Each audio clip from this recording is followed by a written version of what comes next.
Hey, what in tarnation's going on?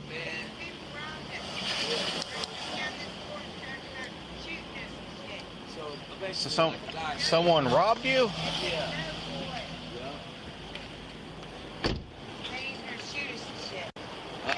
Black dude said that he know where to get some ice from, and she said that she liked to smoke it. So, because I'm trying to show her a good time, is I was going to my pocket to get dude money, and then the fuck. So you guys were going to buy drugs? Yeah. Don't lie to this man. Don't lie, because it'll be fucked up. Yes. Okay. I was trying to get her high, so I could. Okay. Flat out. There's no need to sugarcoat what's going on. I tell her let me talk for a reason. All right. And dude ran in his house, never came out. So dude took my $25, and we was on Sullivan in Cypress right here, just sitting in a little benches right there. That's in front of that little church building. And I don't know if there's cameras or what, but I'm just telling you, dude ran off with my money, and I'm not getting no pussy, and I don't got no drugs for it, so I'm super pissed. Flat out. All right. And that's what's really going on. Well, you're not going to be able to get your money back. Okay, like that part's cool, but dude. Okay. So keep your hand in your pocket. I'm sorry, sir. That's all right. Wallet chain. I'm sorry. Okay. I'll just show you. I don't have no weapons. I don't, sir. No. Okay. I got you. No weapons. I don't, man. All right. So homeboy grabbed your money, ran in the house, and then he didn't come back. He took it and ran, and then come out. So. Okay. Therefore, at the end of the day, instead of doing some bullshit, I said I'm gonna stand here till the police come. I'm not scared of you. Like, I'm not scared. Like, you stole my shit. And I don't care. Do what you gotta do, but I'm gonna call the police instead of do something crazy. And we're gonna get to the bottom of why you ran off on my shit. There's guns down there. They're sitting around. All right. Right where they're at. What it? I'm sorry. Do you know these people here then? Nah, I don't know these people, man. I thought you said they ran into this house. Yeah. Yes. Okay. I followed dude down the alley. Dude went in this house. Dude went in this house with my money, so he stopped me from getting pussy because he ran off with my money to get her right.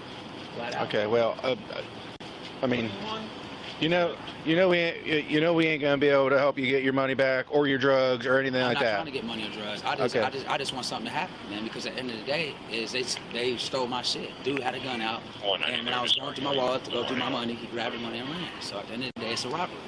It is like he strong-armed me with a gun. You didn't mention anything about a gun. You said that he had a gun now. Yeah. So the gun was on his hip. The guy didn't just say, "Give me your money." The guy had his gun shown. He was like, "Oh," he grabbed money and took off. And this happened right at Sullivan in Cypress. Yep. And then he went run down this alley, ran in his house. Yep. Okay. But did he threaten you at all with the gun, or did he just had it out? He had the gun out on his hip. He snatched my money. Was it on a holster or in his waistband? It was just in his waistband. Just in his waistband? Yeah. All right. So he told you that he knew where to get ice. Yeah. And you were like, that sounds cool. I'm about to do that. Flat out. And you pulled out money, and he had his gun in his waistband. Yeah, like this, like. And then he grabbed it and ran in his house. So I told you I'm not leaving till. He didn't make any threats though. He didn't pull it out. He didn't fire any gunshots off or point at you, nothing like that. All right. You said there's a camera. Is the camera going to be able to show him have a gun? I don't know if there's a camera. I'm saying it's a Sullivan, and everybody knows what goes on Sullivan. So Ma'am. She's mad because she ain't got her drugs. I'm just saying I was trying to. I mean, yeah, that makes sense. I mean, just keeping it real. I mean, like that's why I said just let me talk. Because the truth means I don't gotta make nothing up. I can just tell it how it is. Okay. You know, she's a Southern that boy. I was trying to get it right. So why don't we just keep it real? All right. Yep. Well, yeah. I mean, he may have had a gun on him. You said he didn't point at you, didn't make any threats. No, but then that's what I'm saying is. He just said, "I know where you can get some ice," and you were like, "Okay, that sounds cool." Dude, he had money out. He grabbed it and ran off. Dude ran my money. So at the end of the day. Okay. It is a theft. Absolutely, it is. I don't want to do nothing stupid, man. I'm not. Absolutely, lie. it is. How much money was it? $25, man. It was a 20 and a 5. A 20 and a 5. What's this gentleman look like? Black guy. He had on a blue champion hoodie. He had on a black satchel like mine, like a little mini book bag, and he had on black pants. And that's what I noticed. Okay. How old does he look? He looked about in his early 30s, like I'm in my early 30s. So he had that. Height, weight on him?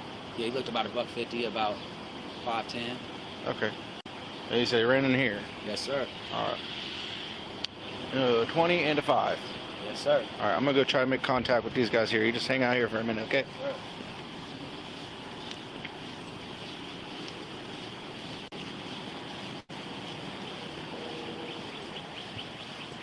Well, they should not bring stuff here like that. He's saying it's just him and his brother. And Just he's- you and your brother in there? And he's MRDD, so he ain't Lying to you guys. causing trouble for anybody. He doesn't. He said nobody came running in here recently either. No, they don't want them. All right. I don't know if did they say they've been staying here the whole time, or did they go walking? They're on the street. She's a 49. Oh yeah. He's trying to get her drugs for 49 activity. And it's kind of fun because he just flat out says it. So It's not this block, I don't think. They come to my damn door and hollering something about ice. Unless they I don't hold it know, all maybe that's what they're on. down, because there was a trap house that was all like. But that's my garage. There ain't. I mean, you guys can look if you want. There's nothing. There's nothing All right. here. Man, I don't start. there's nobody else in the house. Yeah, I got my brother in there. He's Just your on brother? Georgia. You mind if I just poke my head in there and say hi? Come on, you can Is look, he- man. Is he all right? What's his name? Girlfriend's here. No, there's my brother right here. This is my brother. Hello. You know. We might have a I don't know. These people here probably on some drugs. Or something wrong. But they said to someone run in the house, and That's a lie. My door's been locked all Okay. morning. I've been here. you guys are the only ones that live here? The only one that lives here, man. Just you live here and him? Yeah. I take care of You and your him. brother? He's my All right. retard. Nobody else lives upstairs or downstairs? No. I mean, my buddy's girlfriend's here, but. Okay. Here's Ann. That's okay. It could But I be. mean, you It could know, be. It could be a yeah. bit of a misunderstanding. It's so. something's gotta be wrong. Yeah, he said he's seen someone run into here, and there ain't no one in here didn't happen. I've that been here all matches the morning. description. So, I have. I've been here all morning. all right, all right, I mean, I appreciate if it. something happened, I'd sure be one to tell you guys. You hear? All right, appreciate it. Ain't no problem. Yeah, something. Oh, yeah. What's going on? Thanks for talking to us. Ain't no problem. Yeah, you hit my house with that stick. I started to call you guys myself, so I did. Are you positive it was that house? Because I was just in there, walked around. There was nobody in the match that description. These guys, there's two old guys that live there, and they said they ain't had anyone run into their house. I know, man. But that's Was it a house? Was it a house nearby? Maybe you thought it was that one because down the alley. I mean, Now, trust me, is I was on Southern Cypress, so you can really take this alley and cut through a parking lot of that little building thing. It's a church right here in the parking lot. I just cut through the parking lot and watched, dude. okay. I'm not watching clear as day. Okay, well, like I said, I was in there. We did an S8. There was two old guys, and I guess his buddy's girlfriend was in there. So those were the only people in that house. So I'll take down your info. Yep. All right, I'll Yes, get sir. you a port number and whatnot. Thank you, man. And where do you stay at? I live at that shelter. Van Buren? Yes, sir. Okay. Honestly. Well, maybe I know it's kind of a silly thing to say, but probably ixnay on the UGG drays there for a while.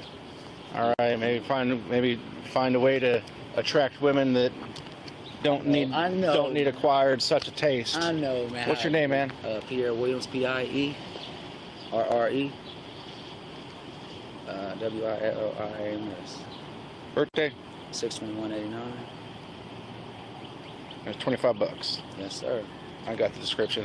5'10", 150. Had a little Yeah, beardish kind. Yeah. Champion backpack. Nah, blue champion hoodie, Blue black champion. black backpack, black pants. Okay.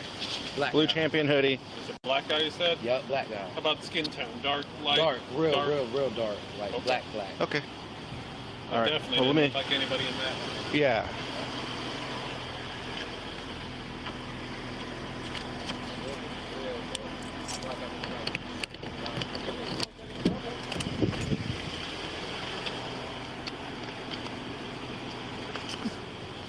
All right.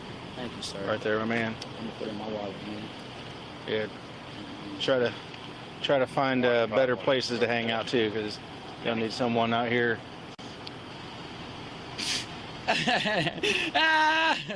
49 doing 49 stuff. Yes, I love these horses. All right, Well, man. All right, sorry. Don't, yeah, leave them alone too. They're gonna get you, I know.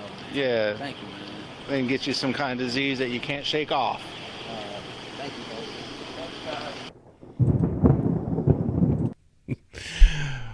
Alrighty, guys, I am here. I'm gonna be solo for a minute. we're gonna give Lenny some time, but I don't know how much time we're gonna be able to give him, and I don't want to screw you guys out of the pleasure of the garbage people that we're gonna see today.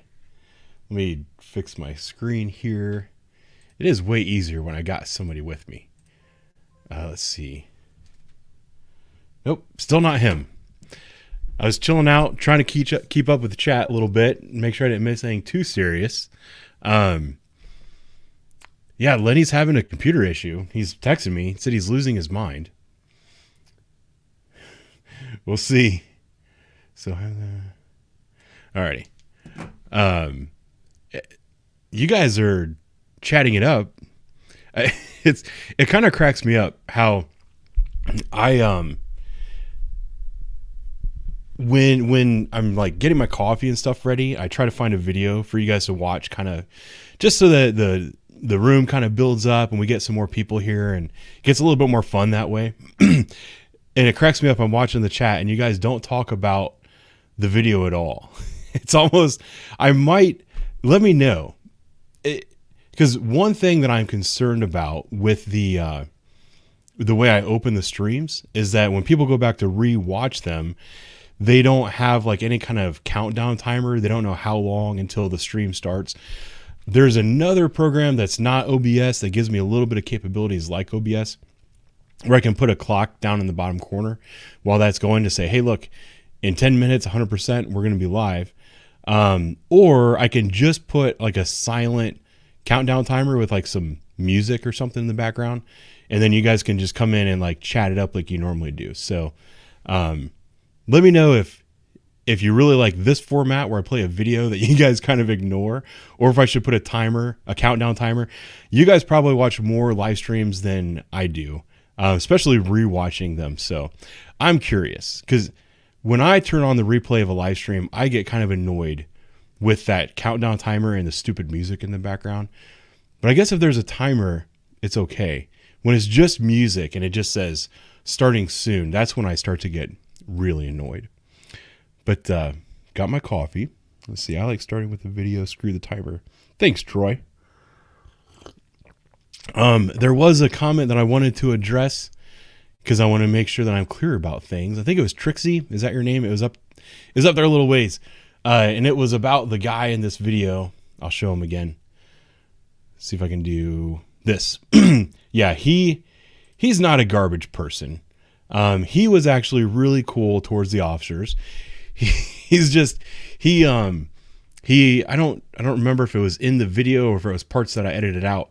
He actually lives in a homeless shelter, and you know, they're not prisoners there. So he walked away from the homeless shelter, went up to the nearest drug corner, and found a prostitute and was trying to buy some meth for his prostitute. But he was very cool towards the officer. I got mad respect for somebody that can do that. It's the people that we're going to watch today that I don't have so much respect for. I feel bad I'm not going to text Lenny. I'm just going to keep going. You just have to bear with me a little bit, because when I'm by myself, I got the camera in front of me and I got my microphone. I've got a monitor over here. The monitor over here is the one that has the chat and everything on it. The monitor over here is where the videos are. So I'm usually watching over here and I'm not watching the chat. So I'm going to miss some things. You're just going to have to bear with me a little bit. And I'm a little bit sleepy and I have a slight headache. I don't know. I'm not built for this. So tonight's stream, if I end up doing it solo, it might actually be better because we might get through all the videos. With the two of us here, it's really hard to get through all of the videos. And I don't know if it's super important to get through the videos, but I kind of want to. So the my overall thought for today's video, or today's live stream, and the videos that I chose for it. Hey Bronx, thank you very much. Yeah. And regardless, the super chats that you guys give tonight, I will still be splitting the normal proportions that I split with Lenny. Regardless, it's not his fault that his computer went down, so it is what it is. But yeah, I was actually listening to an episode of the Poorly Made Police podcast like a week or so ago. He had a guy that goes by Deputy Hookem. It's like Deputy Hookem and Bookem on Facebook. They've been around for like a long time. They're kind of OGs of the cop social media world, which I don't know if I consider myself part of that group or not. I don't know. Maybe what I do is different. I definitely don't do the comedy skits and stuff like that. But it was a very good episode of the podcast. He had a very positive attitude, had some really good stories about his career and stuff. And one of the things that they talked about was changing, where the changes of the citizens towards police officers kind of during his career as a police officer. I think he's actually a sheriff's deputy somewhere out in California. I'm not sure what county he works in, but they talked a little bit about Black Lives Matter and kind of the effect that that had on the population. And I thought that his point was very well articulated and it was very poignant. And it's something that is kind of like my overall thinking when I chose the videos that I chose today. Look, I haven't been a police officer for my whole life. I didn't become a police officer until I was in my 30s. Up until the time that I chose to be a police officer, you could have considered me to be kind of an anti-cop kind of person. As a kid, I used to ride my bike past police officers and like make donut jokes. I'd be like, I smell bacon. You know, I was like that dipshit kid that, let's see, Donut has a live stream we watch. That is awesome.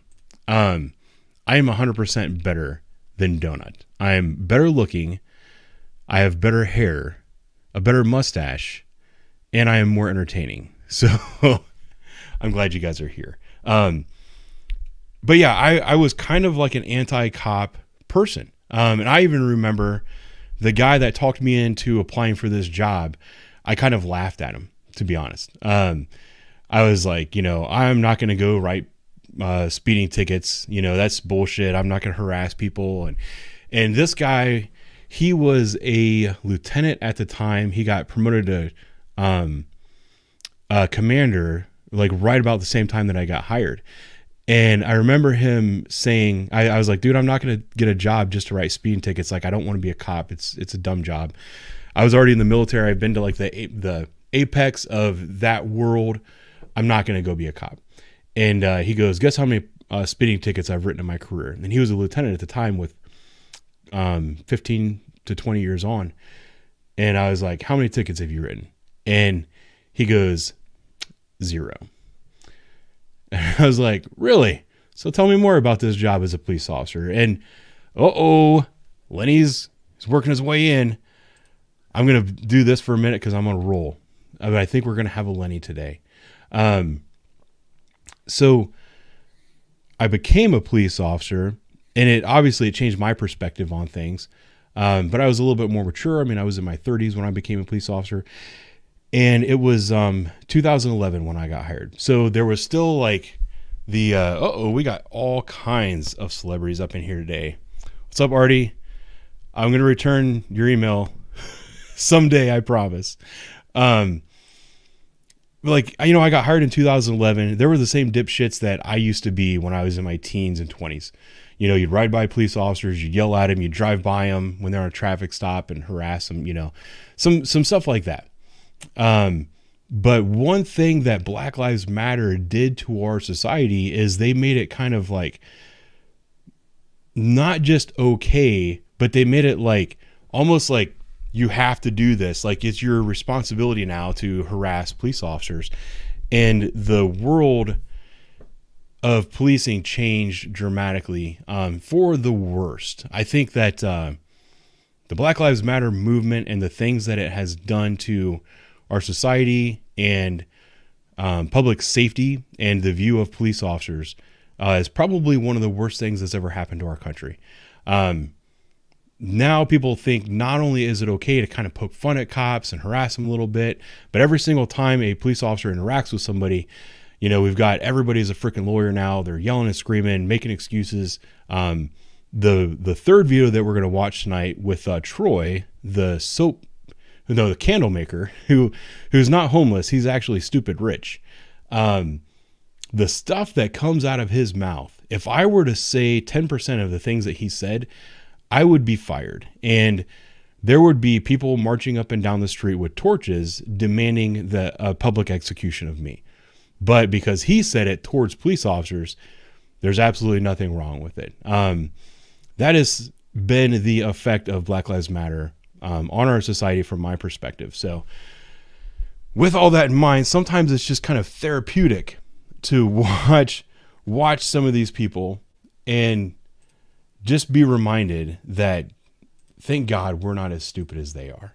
I'm going to try to bring Lenny in. Are you there? Do you have sound? Yeah, I have sound. Are you on your phone? No, does it sound like shit? No, not at all. No, I'm on my computer. I'm having some video problems. Actually, I discovered what the problem is. The app I use to mask my face is gone. Snapchat. It's gone forever. Oh. Yeah, so I just figured that out, and I was trying to find an alternative, which I have not. So you get a duck face, or maybe I'll show my face, or maybe I'll wear a mask for old time's sake. No mask. You can turn the lights down low. What's that, Josh Turner? Was that a Josh Turner song? I think Come it on, is. baby, turn the lights. And I'm not going to sing. That's a damn fucking good idea. Hold on a second. Yeah. I mean, that's what you used to do back in college, right? Bring a girl home, turn the lights off. Yeah. How do I get backwards so I can try this out? You know what? You just keep talking. I'll figure this out. I believe in me. Well, we are going to start the first video. It's this one. And I'm going to make it this size. All right. So the first video that we have today, this is going to be Redhead Metheny.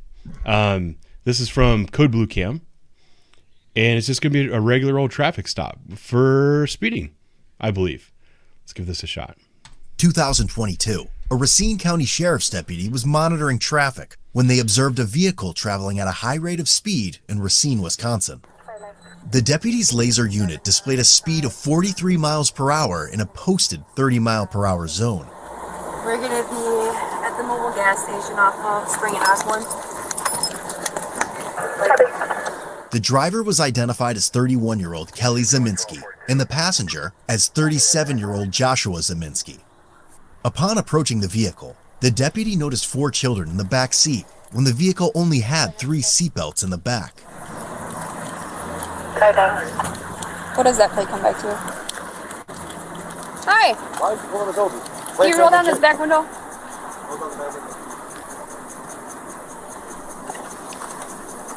Hi guys.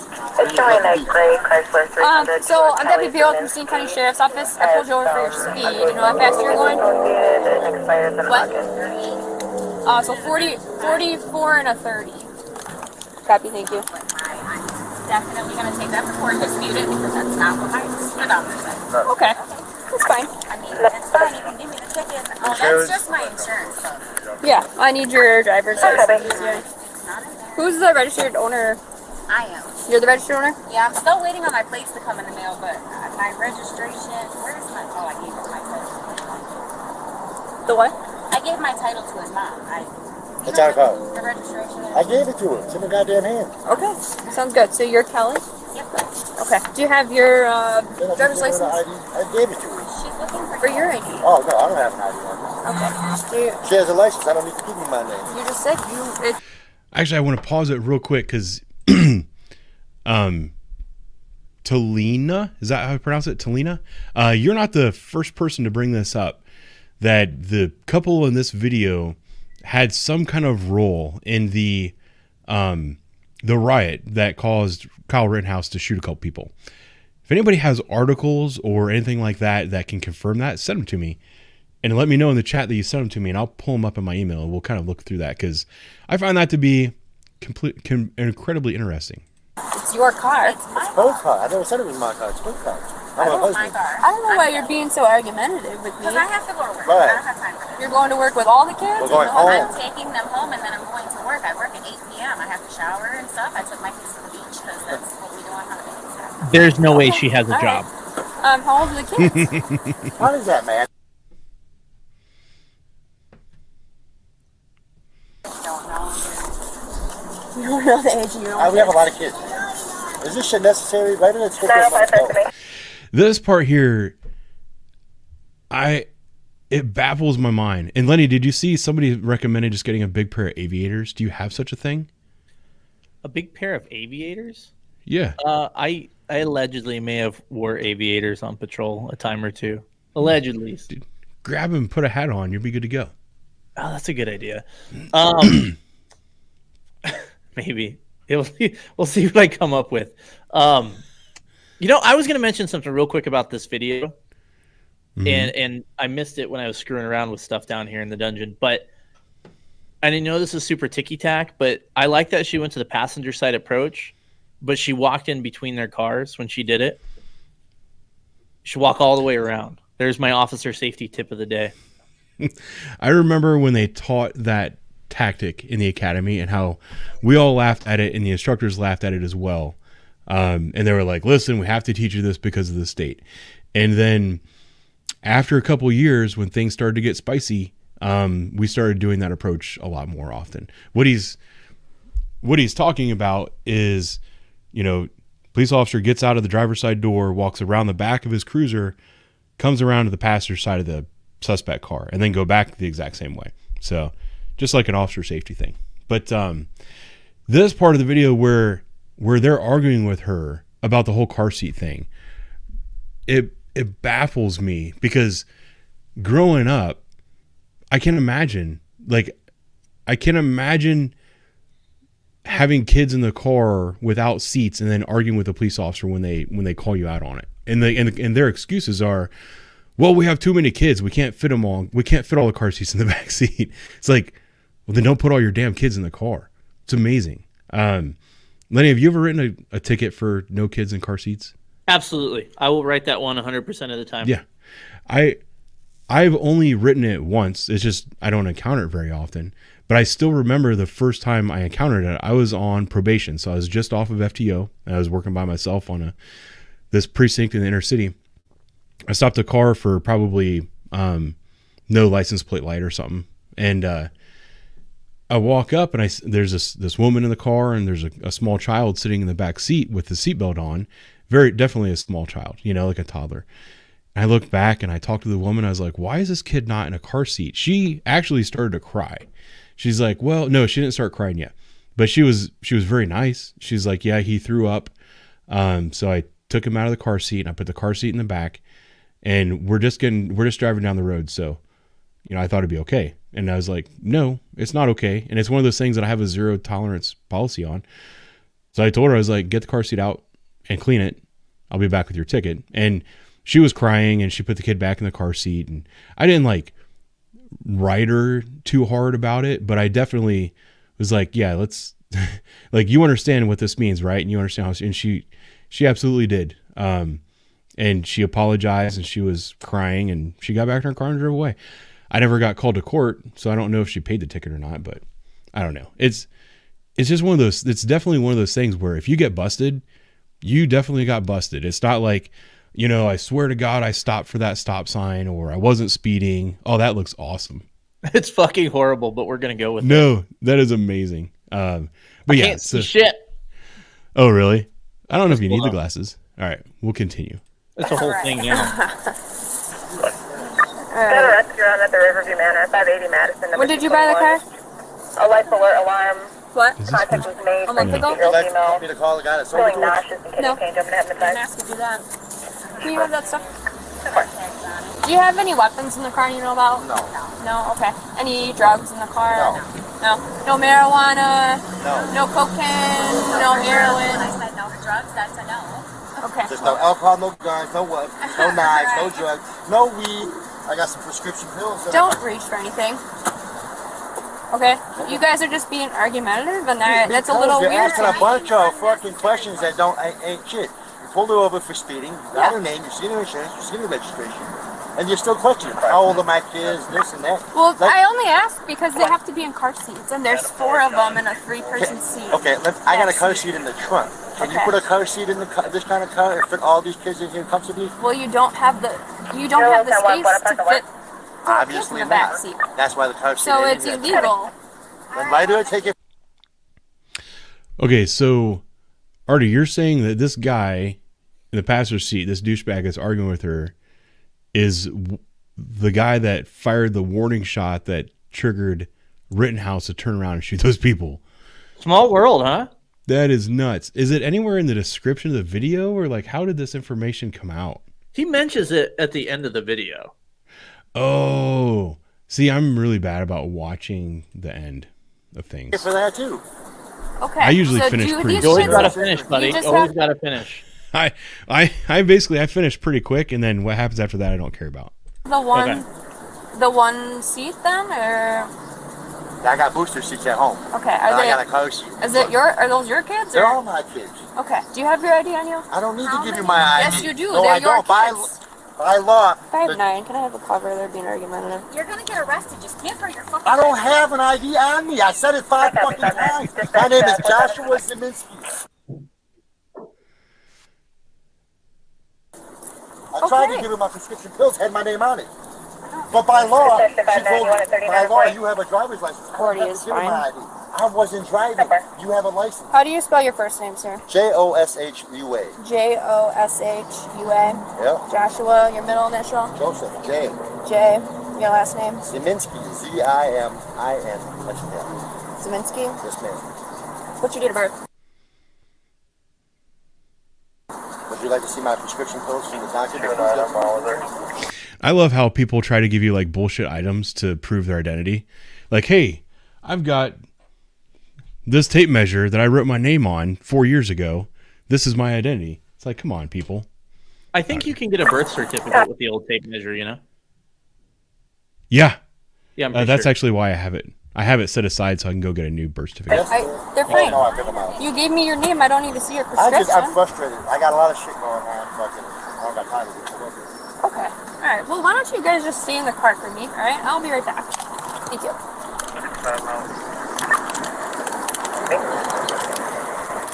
I think I can just let it roll and turn the sound down for a little bit.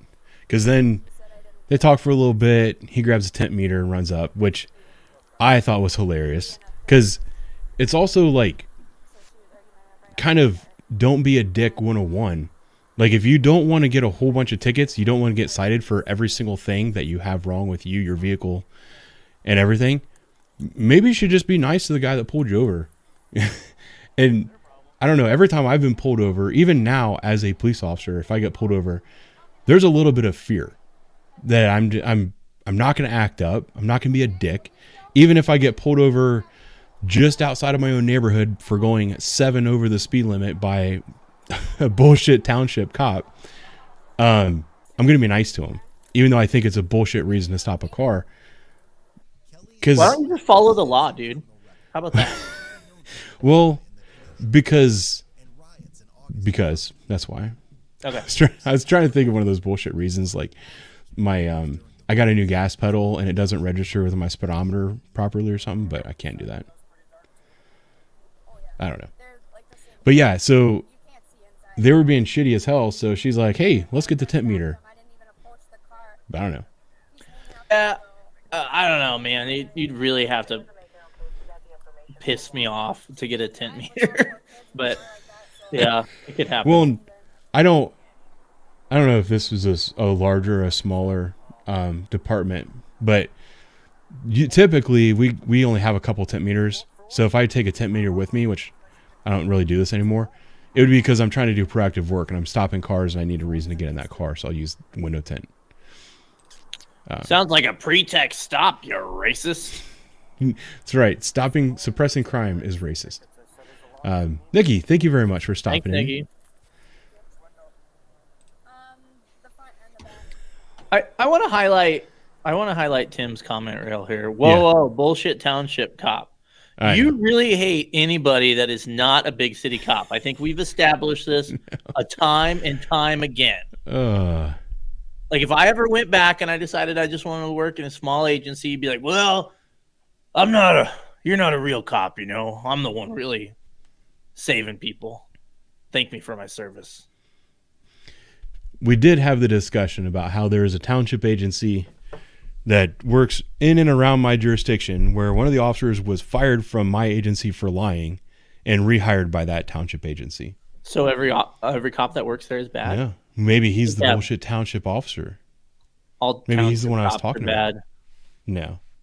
We're not going to do that. We're not going to have that argument right now. Can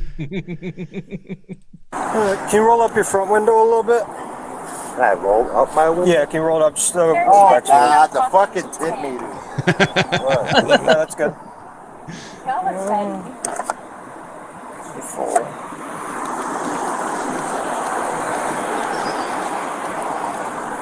51 front, 4 back.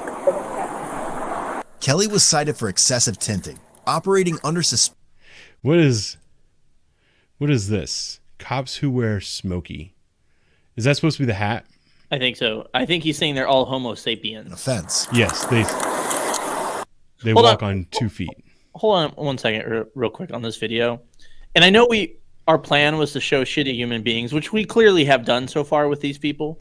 Oh, and we're starting on the lowest level and working our way up too. Oh yeah, we're working up. Again, here's my tip of the week for the younger officers out there. She said she stopped them for speeding. You should write them for the primary offense. Always write them for the primary offense. I kind of subscribe to that because that's your reason for stopping them. Like we would have people that would you want to cut somebody a break, right? So you write them just for not having insurance, but you don't write the primary violation. Potentially, it could make it hard to prosecute down the line. That's my line of thinking. I don't know if you agree with that. No, I was always told that. Did he say that she wrote her for the speed? It didn't say it on there. Now, I'm not saying she didn't do that. I mean, he might not have just put that in there. He added. I think she's going to repeat it here in a second. Okay, so we'll see. Yeah, but well, there's that, but there's also like I know that highway patrol around where I am, they will pull you over for speed, and it'll be legit, right? Like, you're going 80 and a 65, but they will write you for seatbelt, and the reason they do that is because it just encourages people just to pay the fine instead of taking it to court, if that makes any sense, because a seatbelt is not a point violation in Ohio. So sometimes officers will do that as almost a favor to the citizen. They're like, hey, look, this is a no point violation. Even if you go to court, this is all you got. That would be the only argument I have for that, but I'm with you. In this circumstance for sure, Yeah. Because they have multiple violations. So she's like, hey, I'm not going to write you for the moving violation. I'm going to write you for these other ones instead. That could be the reason. I don't know.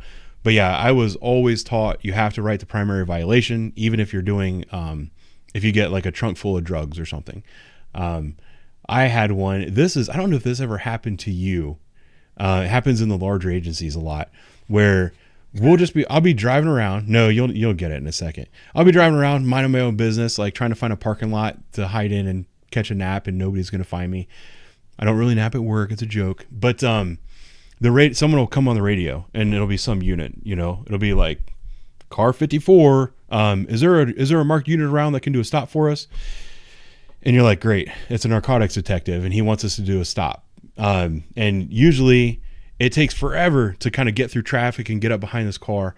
And I had one of those last year where it just happened. I was the closest car. I get up behind it, followed it down. I was trying to catch up to it on the side street. I couldn't catch up to it. I got on the freeway and we were going to another zone. I was like, hey, I'll just keep eyes on it or try to catch up to it. If a zone car catches it when it gets off the freeway, I'll turn around and come back. That's what we're supposed to do. But I flipped over to the other zone and nobody was marking up, and I was getting closer and closer to this car. They ended up going off of the freeway, and I had to go do the stop on it. I think their tags were expired. So I pull up on this car. All I know is that I'm stopping it for narcotics. My phone ring because I know the detective, and he's like, hey, I've already got a dog on the way. this is the supplier. He just stopped at the house. We're going to do a sniff, and we're hoping to find either a bunch of drugs or a bunch of money in the car. So I did the stop, got their information. He had a female driver. This is something that's very common with drug dealers. They'll have a female driver that has a valid driver's license, because most of the men don't have valid driver's licenses.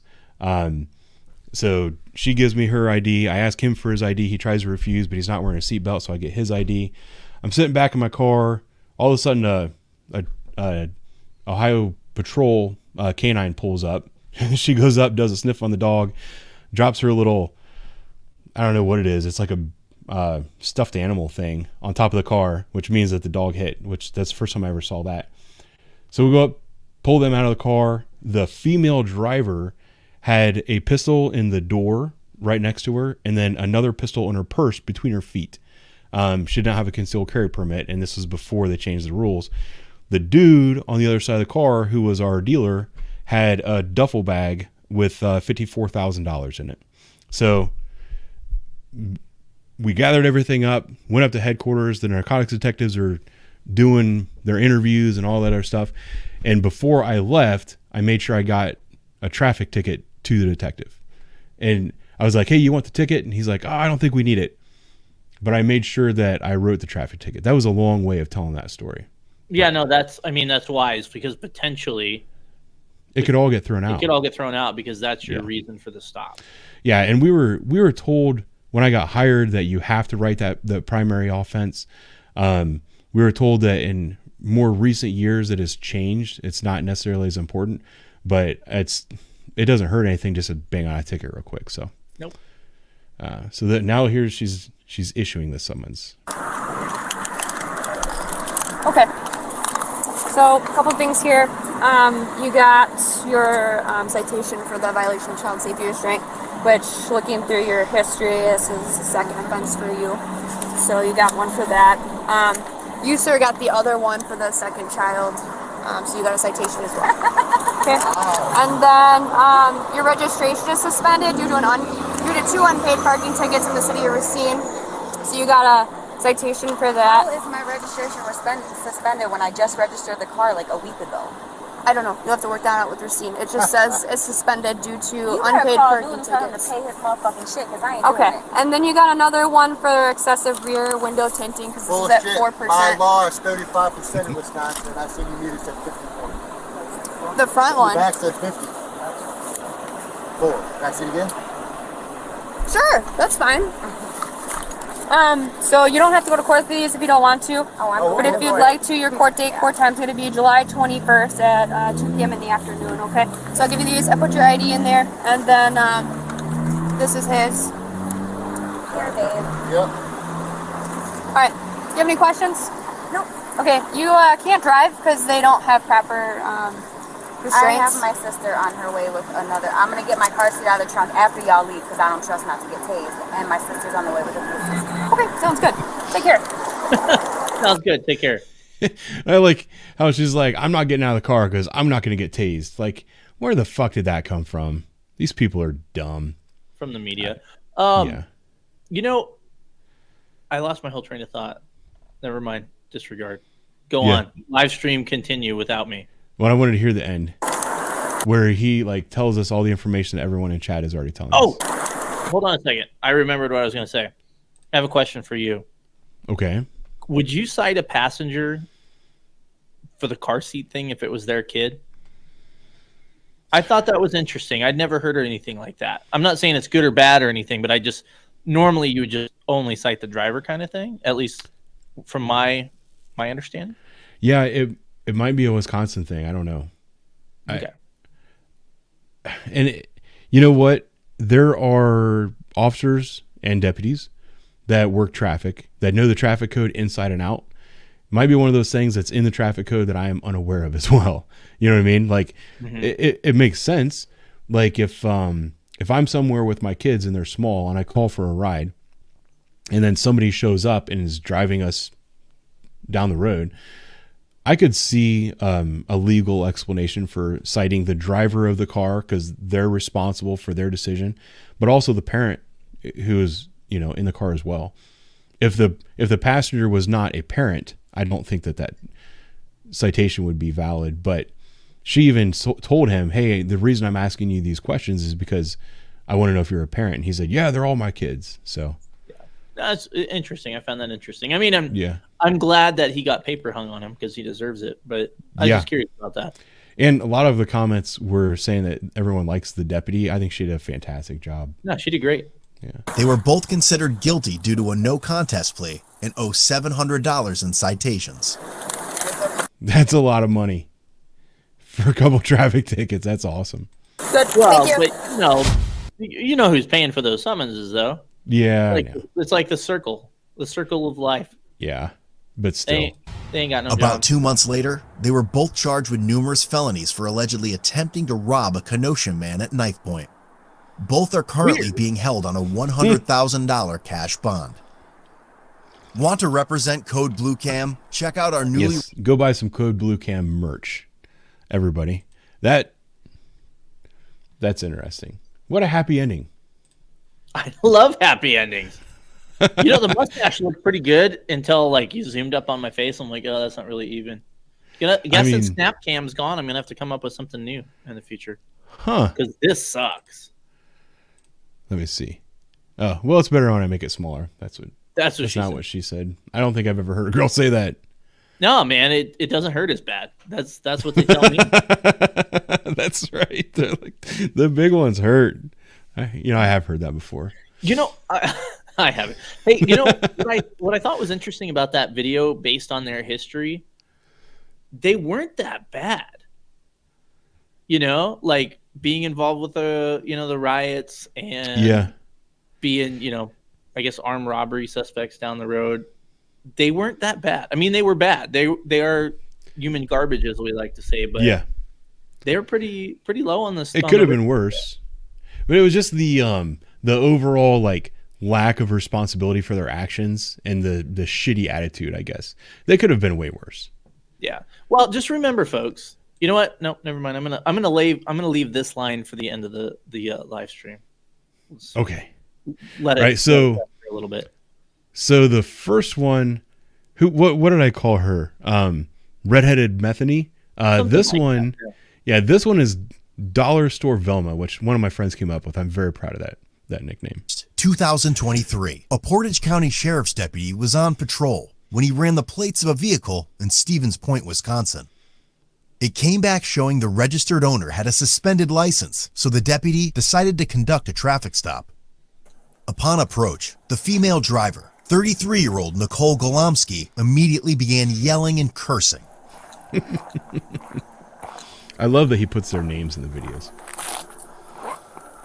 You guys, this trip following and waiting for me to leave my gas pump. Look around, dude.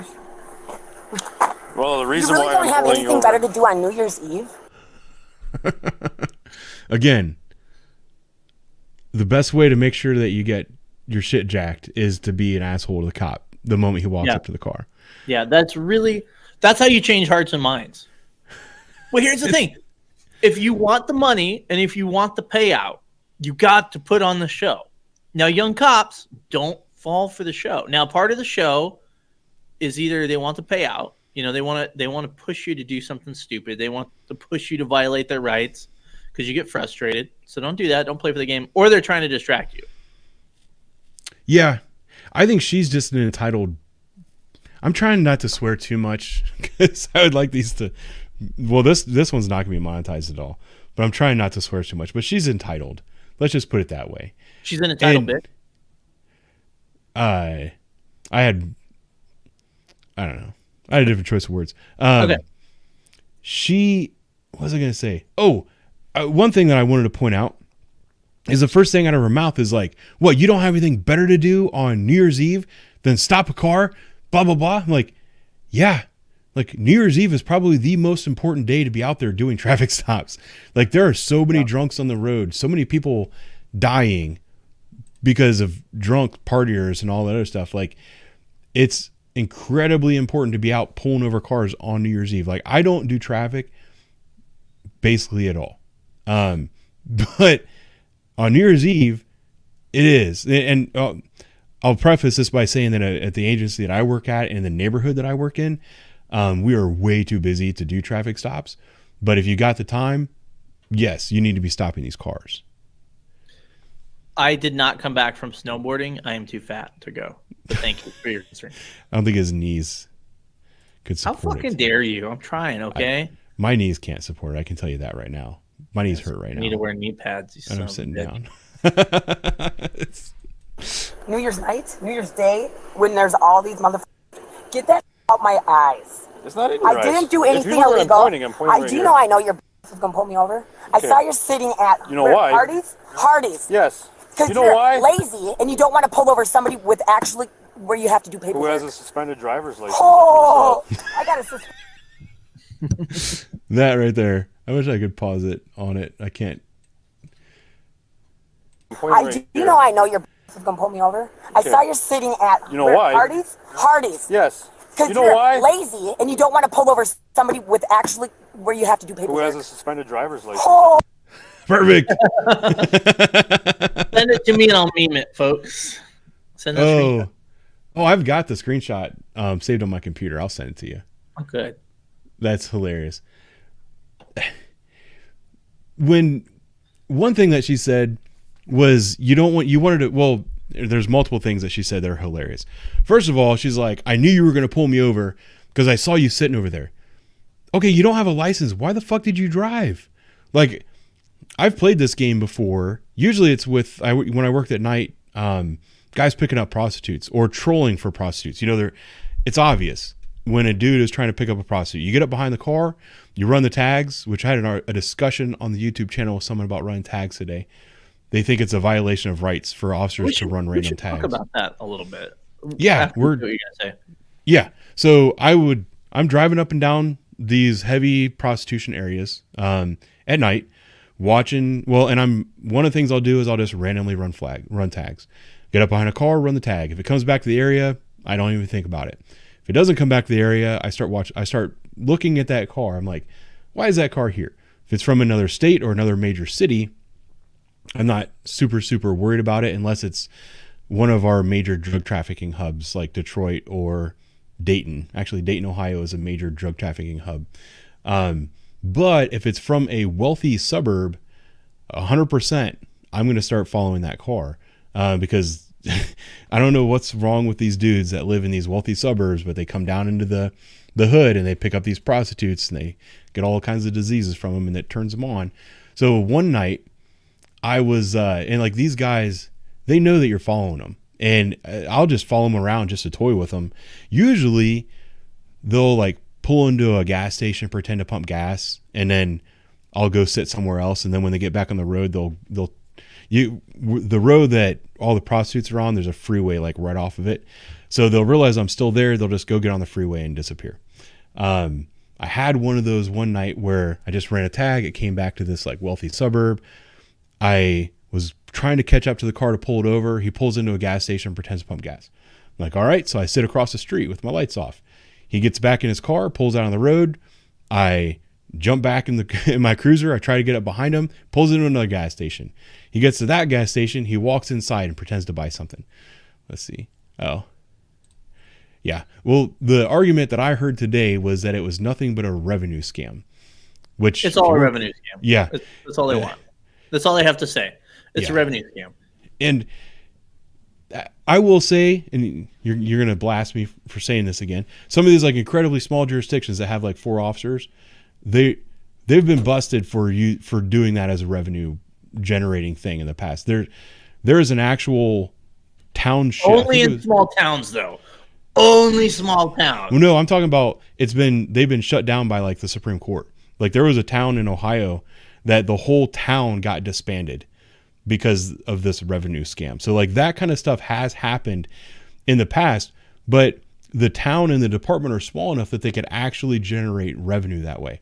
A large city, the cost of me driving my car, the cost of the court, and like everything that goes into it, your ticket is barely a drop in that bucket. It's not revenue that is going to affect anybody that cares.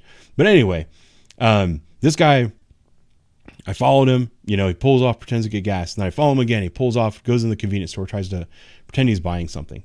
Gets back in the car again. Goes the opposite direction.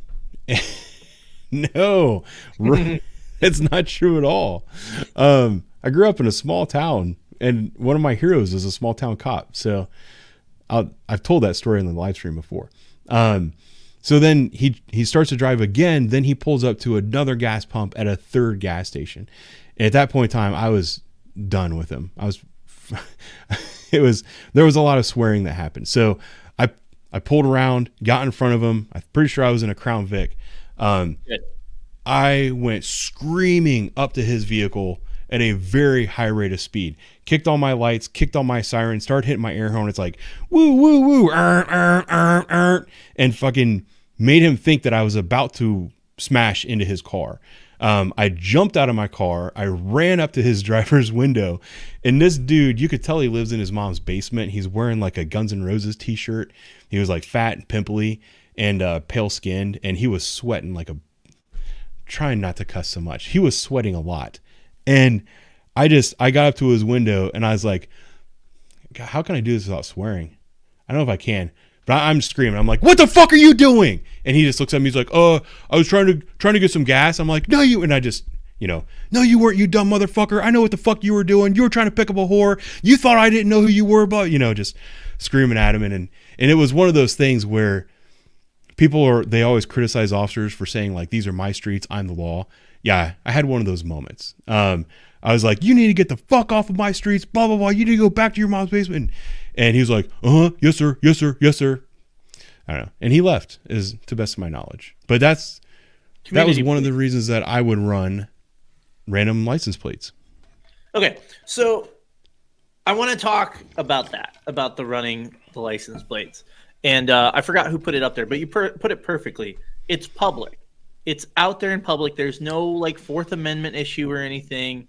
It's legally out there. And people, the revenue thing, people jump on the revenue thing. It's like, okay, you live in a society where this is what society has decided, right? You take issue with the small, like you're a pansy because you take issue with the smallest part of it, like the cop. All he's doing is what he's been told to do by his community and by society. If you have a problem with that, the cops have no effect on the law. Vote better, go talk to somebody, run for office or whatever. But that's it. Sorry, guys. You have to fucking register your car. I don't like taxes either, man, but that is what it is, right? And you'd be like, blah, blah, blah, blah. We're all just trying to fucking get along. Get out of your mom's basement, calm the fuck down, take a drink and chill the fuck out, like you like to say. It's not a big deal. You're go get a job or something, man. Yeah. And I get it. Like, I don't like being, taxed to death with stupid shit. And I get it, man. I make the jokes, taxation and stuff. But here's the thing. We want roads. We want services. We could argue about, what services we don't need. We don't need, like, what does the government fund? Like $2 billion in toilet research or something each year. Like, we don't need that stuff. But we do need to pay for the services so we all can have these things, right? All right. Yeah. Whatever. Maybe you disagree with that. But to get off my rant here for a second, the license plates. I'm curious what your thoughts are about this stop. And I know what case law says, and I know case law says you can, but I generally did not stop people just because it said that they had a suspended license, because my belief was that it wasn't reasonable because people let people borrow cars all the time kind of thing. Mm-hmm. Or like if I could drive next to them and see, oh yeah, that looks like them. Okay, cool. We're good. But I didn't just like, and I'm not saying he violated the law or anything, because my understanding of case law is you can do that. I just was never comfortable with it because I didn't think it was right. Yeah. I had the same argument with people, I don't know, a year or two ago, and I was wrong about the case law, but I come from the same school. I mean, we got hired at similar times. So yeah. I remember doing this when I was on FTO, pulling up behind a car, running a tag, finding out that the driver was suspended, driving up next to it, looking over, verifying that it looked pretty similar to the person that was described as the owner of the vehicle, falling back in behind him, turning on my lights, pulling the car over. he did say, or they both established that he sat and watched this car for a little bit, so maybe he was able to observe that most likely she was the owner of the car that was driving, so he initiated the stop. I didn't hear if there was another reason for the stop, but that could have been. This is that a case that changes that, or did that confirm that? Because I'm not sure. Arby's. Man, I didn't know Arby's was there. Or it's Arby's. Sorry. I thought it was Arby's Arby's. Corporate Fiction. I was like, holy shit, Arby's is here, man. I love the beef. He's a lawyer like Saul, but not. I don't know Not what the right word for it is. He's very articulate. He's a good dude. Saul's articulate. No, he is. I was trying to make a joke and I failed. I'm trying to compliment him because he emailed me like a year ago and asked me to do something with him, and I haven't. And I'm like, I have a hard time sleeping at night because I'm so guilt-ridden with my lack of free time. Yeah. I want to talk about this, even though this is kind of off what we were talking about. Just my opinion, but the people who have had trouble with the police are the people who have had trouble with the police. You know, that's an interesting idea, right? Like, I could get why people could be sour based on a bad experience with a cop. Okay. But no, I think she's saying criminals. Well, yeah, no, I'm maybe. Okay. You know what? You let us know. But I was going to say to that, if it was what I was thinking, is I had a couple bad experiences with the cops, but can we not just, oh, that guy was a dick, and not, I don't know, a million people that wear a uniform are a dick. You know, like, I know you feel that way about, you know, smaller jurisdictions. We're working on that. But apples don't equal oranges kind of thing, you know? Yeah. No, I thought that's a very common comment that I see, like, oh, if you don't like the cops, it's because you're a criminal. There's a lot of validity to that. Call a crackhead. And a lot of the people that, like, we've talked about this on live streams before, that are like the most violent defenders of what they did, they're trying to distract the officers so that they don't get arrested or whatever.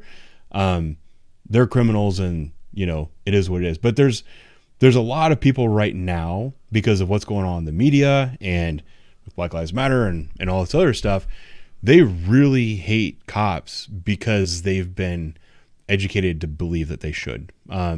So, like, I don't necessarily think that these people who hate the police have had any significant interactions with law enforcement,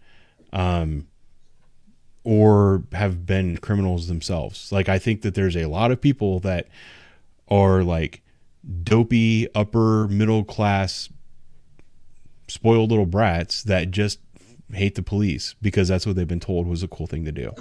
So, no, I agree with that. I think there's definitely an element of that. Thanks for that case. I saw somebody else comment too. That, yeah. I remember reading that and being like, huh, that's interesting. I don't know if I necessarily agree with that. Holy shit, did you say prime rib? I want prime rib. Where's That's prime awesome. rib? Thanks, I was Brent. talking about that today. I need some prime rib. Thanks, You're Brent. the man. Did you miss last week? Can't remember. No, he's here, This week must be pay week. He's always here. Yeah, Brent's the man. He's everywhere. I wanted to just touch on this real quick. The Memphis thing, the body camera is supposed to come out tomorrow. I'm probably going to do like a video breakdown if possible, depending on what the video looks like. But yeah, that's something that we're going to talk about for sure. It's going to be a major story. I don't want to talk before I see the video.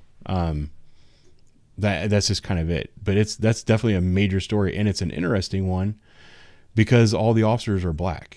Well, hold on a second. Put that back up there. Free thinker, we got to have a little talk again. You guys are your own bad press. Ben, were you there? Did you do that? No. Did you murder a guy? I didn't see the last line. Yeah. I didn't. Ben didn't. Fuck off with that shit. Yeah. Don't blame people that weren't there. Yeah. It'll be interesting. Because they announced today that they charged all 5 of the guys that got fired, I believe.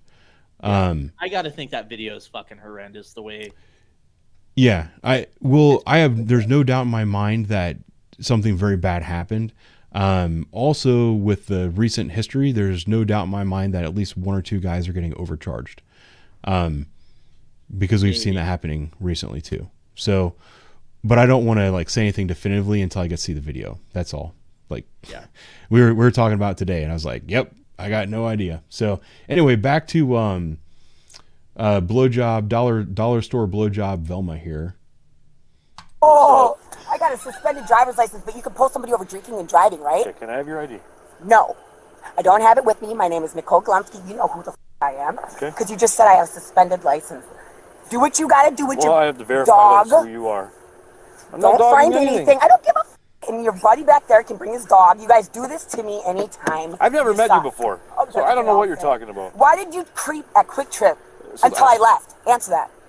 Because I saw you had a suspended driver's license. How did you see that if you're on the other side of the parking lot and then drove around my vehicle, then drove around again? Okay, you know what? I don't Who's need the to answer hardest? you. You don't have to answer. I don't have to answer. What's your name, sir? He doesn't have to answer you, does he? Ooh. Oh, 223. Thank you very much, buddy. Perfect timing. I was about to highlight another comment, but thank you very much, man. I haven't seen you in the live streams as much lately. I've seen you in the comments. I love how you always write 223, but thank you. I wanted to address this comment real quick. Troy and I have had some discussions over the years, but cops being overcharged is definitely karma. Here's the issue that I have with that, is that when, like, look at what happened, was it Philadelphia? The Freddie Gray case. Yeah. They charged those officers. They overcharged those officers. They all beat the charge. They should not have been charged. The end result was the city looked ridiculous, and the Black Lives Matter people were not appeased. And then there was like another batch of violence that happened once those guys were acquitted of their charges. The public is going to believe that since they were charged, they're automatically guilty. And if they beat those charges, they're going to be pissed off. I think that you have a responsibility not to overcharge in order to preserve the Baltimore. Sorry. Thank you for correcting me on that. You have a responsibility to appropriately charge so that you can keep the peace in the future as well, not rather than just appeasing the mob right now. That's the big tendency, and that's why I have a problem with that. I don't care about karma, whatever. If officers fuck up, they fuck up and they get what they get. We talked for like 3 hours about the douchebag that shot that guy in the face, right? But the charges need to be appropriate. So I just want to address that before I got too far. So back to Velma. Get it out of his eyes. You're not wearing a seatbelt. And neither the f am I. Neither am I. I don't know that. Oh well. Quit talking to him. What's your name? Boss. He does not need to tell you his name legally. You're not going to try to make somebody. He's a passenger. Did I do anything You are wrong? being. This is entrapment. Do you know that? You're going to get in trouble. Entrapment. Yes, it is. If you think I'm going to get in trouble, It's my sergeant's trespass. right here. What is that called? Harass? She's just vomiting every legal term that she's ever heard. On the Anything internet. she can get out. Yeah.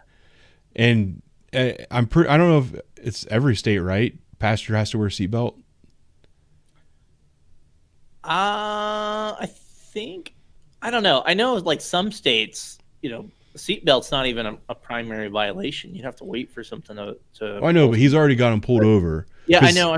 I'm just adding that in for reference. I would Yeah. assume in most states by now it's a thing. I think it's got to be a lot of that stuff is dictated by funding from the federal government. They're like, hey, by the way, if you want this $8 billion as part of your public safety money, you have to have a seatbelt law. So that's why a lot of that stuff is uniform across the country. But this question comes up a lot. I see it in my body camera videos, and I see it when people like email me. They'll email me a link, and they're like, hey, is this true that the guy has to give his ID if he's not wearing a seatbelt? Yeah.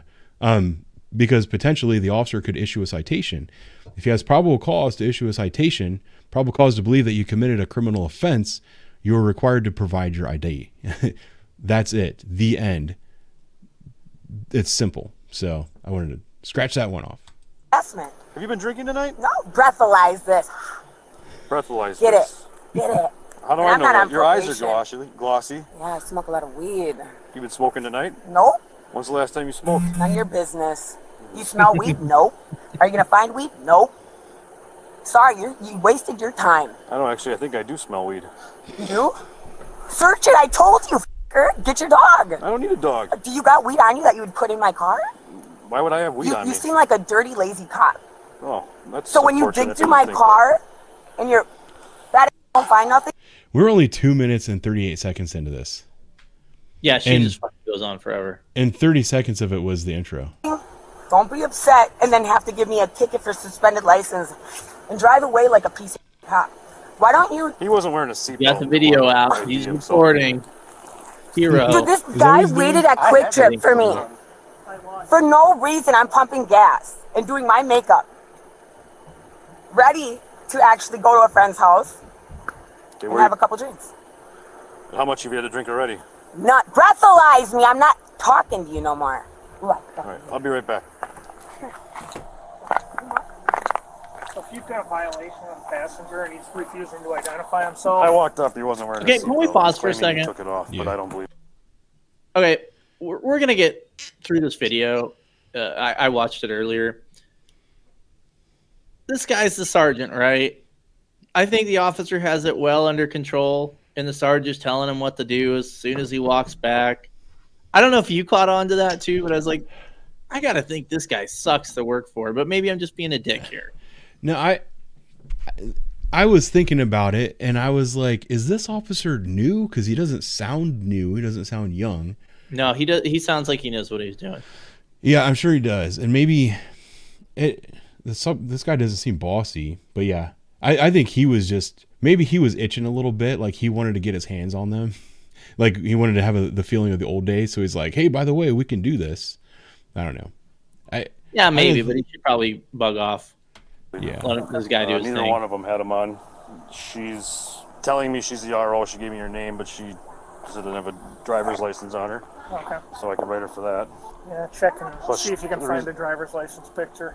Well, yeah, I stopped her for, she's suspended. Oh, okay. Let me ask you something, sir. Do you have a valid driver's license? No. No? So neither of you are leaving here then until I you have a don't. valid driver You know also. what? I can walk away. Can I? You can't leave right now. If I'm not being detained, yes, I can. No, you are detained. How? You're getting a citation. That's You're not not being going detained. anywhere. That's not being detained. Yeah, you're not leaving. Okay, well, when your is done giving me a ticket tag, I'm Alert, suspended driver's license. Female, white. How many guns do you have in your office? Well, I just sent him. I put a message in the chat asking if he's the NRA or something. Oh. So He says he don't have one either, but he won't identify himself. that's perfect. They can sit here until they get someone out here. Operator Permit. failed to have passenger Yep, seatbelted. yep, that's a citation. She's getting a seatbelt and a Yep. suspension. Okay. How far do you want to push his identification? It's up to you too if for failure to carry her driver's license on her person. I It's up kind to of you. feel like that's a double-edged sword because Okay. of this already being suspended. She doesn't really have a driver's license. Otherwise, I was going to write it. I was gonna say with him is, I mean, if he says he had it on, he took it unless you saw that he didn't Well, I have pulled it up on. behind them. They never took them off. They were, in my books, they were never wearing them. There's video from my squad. You never see them remove seatbelts or anything like that. They were, in my book, they were not wearing them. Okay, it's up to you. It's your stop. So if you feel that he truly wasn't, Yeah, Come on, is this a guy's little driving me micromanaging. nuts. Yeah. Yeah. It is like the officer. This is something too that I see a lot in my videos where people are like, "Oh, why didn't he rip her out of the car? Why didn't he do this? Why didn't he do this?" Sometimes it's not worth the use of force. Like, and it's just not worth it. You know what I mean? I have like a saying for that. Did you know that? No.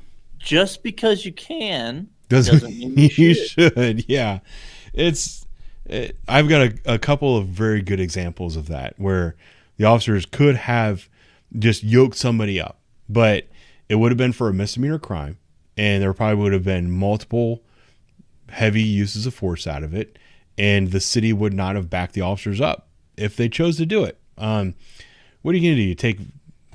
I wanted to call her Velma. Oh, this is Velma. Yeah, you're going to rip Velma out of the car and face plant her on the ground over something silly like this? Like, no, just don't worry. Just, he's got his ticket. He's made his point, you know. Yeah, I mean, I think there's a point where if violation, you then think there's something else going on, maybe you push the issue, but I don't know that he felt that. I mean, the weed thing will come up a little bit more as we watch the video. a citable offense that you intend on citing him for,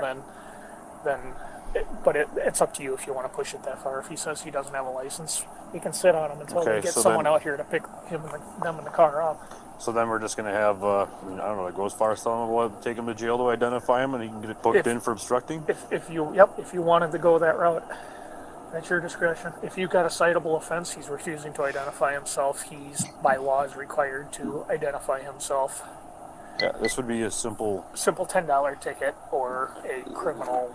Well, that and just a suspension. I wouldn't have even cared to wrote him. What your name is, sir? No, he doesn't have to. I'm telling him not to talk to you. Do not. I'm not talking to you right now. Okay, well, I don't want him Stop talking to talking. you. No. You You're need to stop talking. disrespecting me Step out of the for vehicle. no reason. Step out. Come here. I'm going to talk to you back here. No. Do I have to listen to him? Yes, you do. She asked the Walk other to the officer. front of that car, please. I just want to know, dude, speaking person to person, like, why are love to you guys not?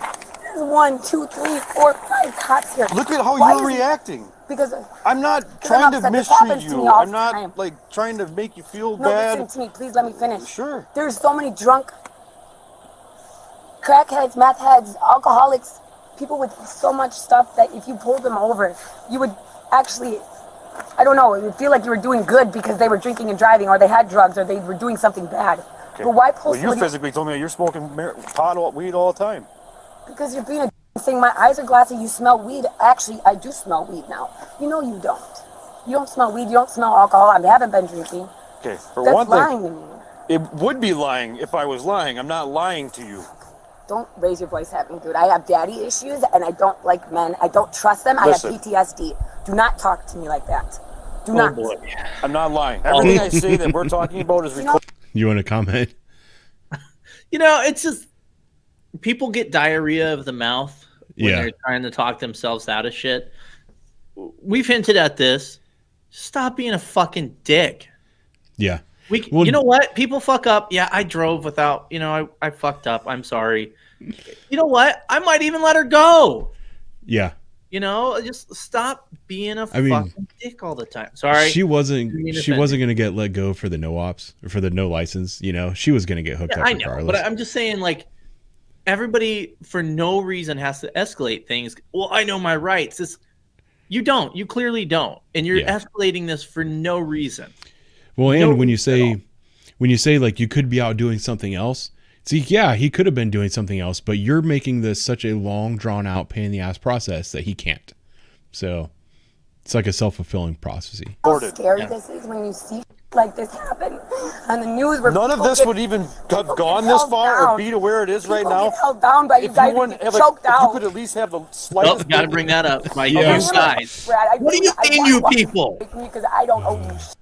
Listen, But you know what you walk would to the do? front of my car. You know what you would do? Just walk to the front of that car. You would physically hurt me. You would hold me I'm down. not going to. But if I tried I'm not to run even going away, to touch you. You would. She goes, yeah, but if I try to run away, if you try to run away, your ass is going to get tackled. You would shoot my. Just have a seat right there. Relax. Tell me what to do. Don't tell me what to do. Okay, so here's the thing. You're not identifying yourself. I pulled up behind you. I have a camera that's also in my car that I've never observed either one of you removing a seatbelt. Therefore, you weren't wearing one. It's a violation. If you're not going to tell me who you are or give me your identification, that's obstructing. And then we're going to handle it differently. What are you trying to do? Just tell me who you are. What have I done wrong? Because I saw you driving around. Yeah, I saw you at Quick Trip. I ran her plate. I saw that she was suspended as a registered owner of the vehicle. I can legally do that. I can sit at a gas pump and run every license plate around me. I can legally do that. Aaron Source. Irving. IRVING. Saragoza. Call it in right now so I can tell you how it is. 6-2 comp. Could you look up Irvin Saragoza in-house? Just got that bonus. Yeah, what?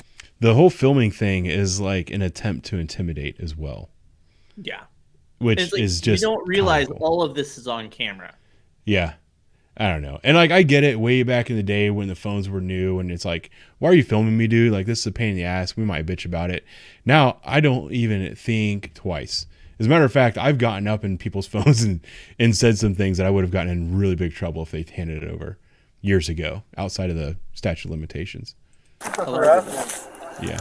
No, I guarantee. This wouldn't, if she wouldn't have like started yelling at me and like all this would have never gotten to this point. It's just that we're all the time. This is happening. Like we're not doing anything wrong. Literally at the picture, standing there, and like. So I drive around, and that's my job is to observe traffic, and I run license plates. Did I put the wrong gas in the car? No, I literally look for people with suspended driver's license. He's like, did you see if she put the wrong gas in the car? Like, what is wrong with these people? I look for people that are revoked. And so now you're out in forest. Why?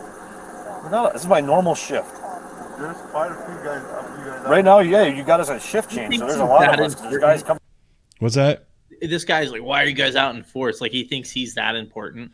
Yeah, it cracks me up. Off and on. Half hour ago, there was like 3 of us. That's it. Trying to mess with us when you could be actually doing something good. Okay. How much weed is in the car? There's no weed here. I can smell it. Okay. If you can smell it, then you need to get your nose checked. No. Irving, we're talking to him. We already got your name. You need to stop asking questions about my Jared, you want to walk up here? Where's that comment at? Freethinker. I do not underestimate how hard it is to get footage. I public request thousands of hours of footage and go through it. I know exactly how easy it is to get the footage. Trust me. You might as well just get it done and over with. You want to get in here and check it? Go ahead. So I looked at past contacts too with the car, and like it even says that there's been marijuana in this car. So you're gonna tell me that I don't smell it when it's been in here? I didn't watch this entire video. I try to have somewhat of a natural reaction when I'm watching these things. Is there anything else that's important? Well, I wanted to talk about, because he actually does check the car for weed. I wanted to talk about that a little bit because I saw some rumblings about that in chat. But I want to talk about Allie's comment here. And I missed part of it, but it talks about people lying and complaints going in people's files. That shit happens frequently. They do their best to investigate, and if you get sustained or whatever, you get in trouble. But the problem, what I have, is that people will make false complaints and they don't get charged with that. I think if somebody makes, I think there can be, maybe a mistake of fact or a misinterpretation of something. Like I get there's some leeway with it, but when people flat out lie about stuff and complain about cops and sign a written statement that they lied, I think they should be charged. I know some people would argue and say, well, we want people to feel comfortable with making complaints. I agree with that, but you shouldn't feel comfortable fucking lying. Yeah.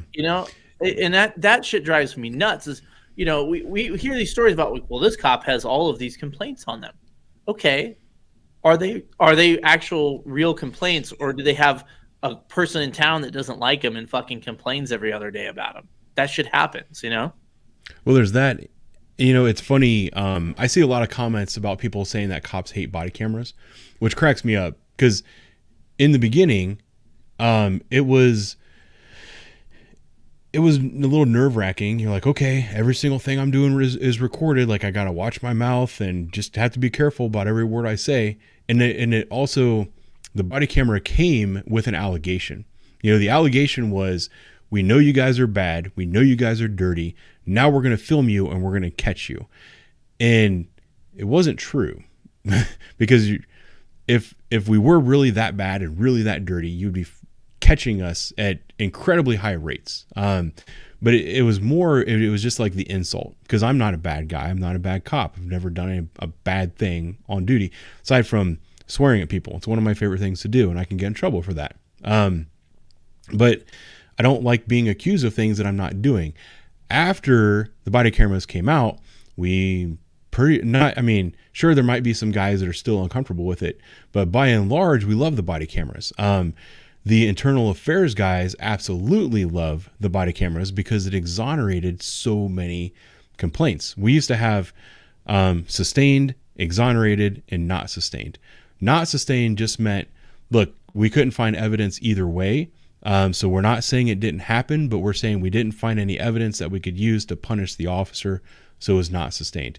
Exonerated meant, no, we've found that your complaint is just not based in reality whatsoever. With the body cameras, they found so many more complaints that were not only exonerated, but were completely made up lies. And the internal affairs people where I work started going out and actually filing charges on every single one of those people. Unfortunately, the police department falls under the mayor, and the mayor is a political person, and he makes the decisions. So next thing you know, those criminal charges were no longer being issued. And that's all I'm going to say about that. But yeah, it's funny. We don't mind being recorded. We're very used to being recorded, and the body camera has saved more officers than it has hurt by far. So I don't know. Roy, you're living in an imaginary world. I'm sure there's some departments that don't keep good records, and I don't know who does what, and every department's different. But yeah, there's a file, dude. They keep track of that stuff. I don't know what you learned on copblock.com, but they do investigate those things. And then Free, of course, buddy. So what are you suggesting? That we should just take every complaint at face value? And if people lie about it, there should be no punishment? I mean, do you think that's okay? Like, if you can answer with a straight face, like, well, who cares if some people lie and potentially ruin people's careers because they fucking lie about it? Like, come on, dude. And I can't assume, but I'm sure you've worked somewhere and somebody said something about you that's not true. It happens. Yeah. Well, and I wanted to say real quick hi to my buddy Dave. He runs a YouTube channel where he plays video games. He used to participate in my channel a lot and help me out a lot. Thanks for stopping by, Dave. There was one right here, believe all women. This was the number one complaint that we used to get a whole lot more that we don't get now that we have body cameras, was rape allegations. Women that were placed under arrest, and then when they get down to the jail, they tell the deputies that they were raped en route. Those allegations have basically stopped because everybody knows that we're recording. And then I also wanted to talk about just the number of complaints. I went, how long did I work on third shift? About 10 years. And I think I was only the focus of like 2, maybe 3 internal affairs complaints in 10 years working on third shift. Now that I work first shift, in the last 2 years, I've probably had 7 or 8 internal affairs investigations, people complaining about me. Am I the same officer that I was when I was on third shift? Yes. The difference is the people that you interact with on first shift are different.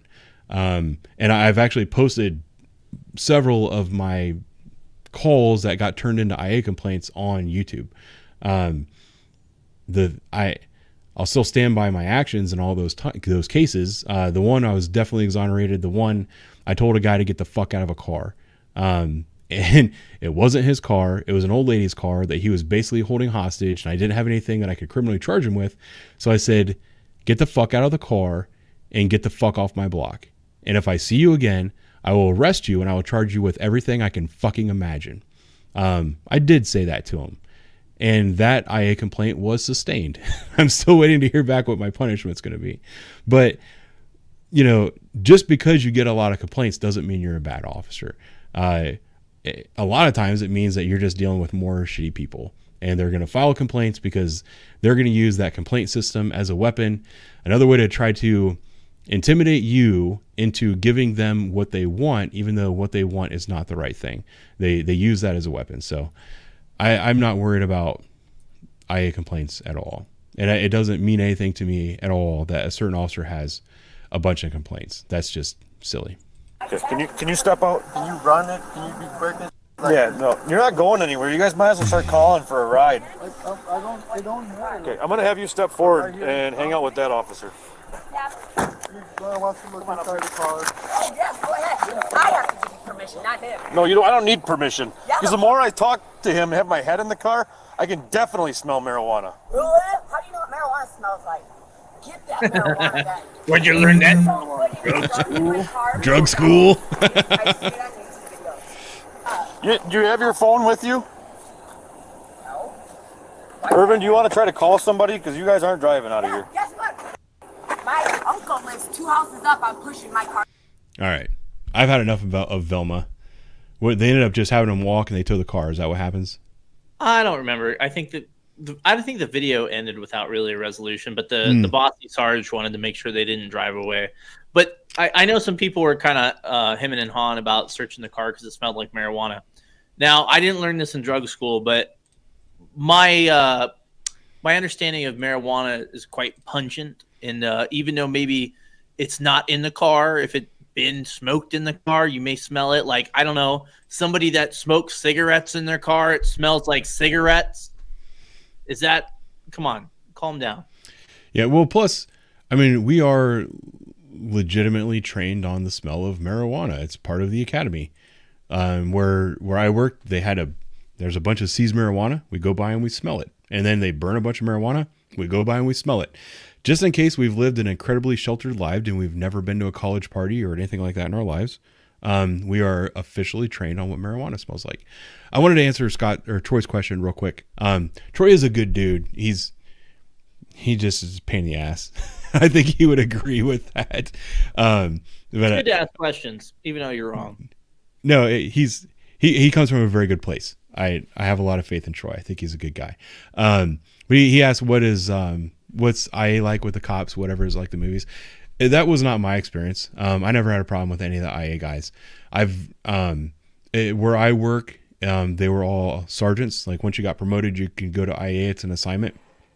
It was a good assignment because they had variable hours. Like they would work, there's first shift, second shift, and third shift internal affairs sergeants, but they only had to work their assigned shift if they were interviewing officers that were on duty. So if they had like 10 complaints that they were investigating and they didn't have to do any interviews that day, they could work 8 to 4 or something like that if they wanted to.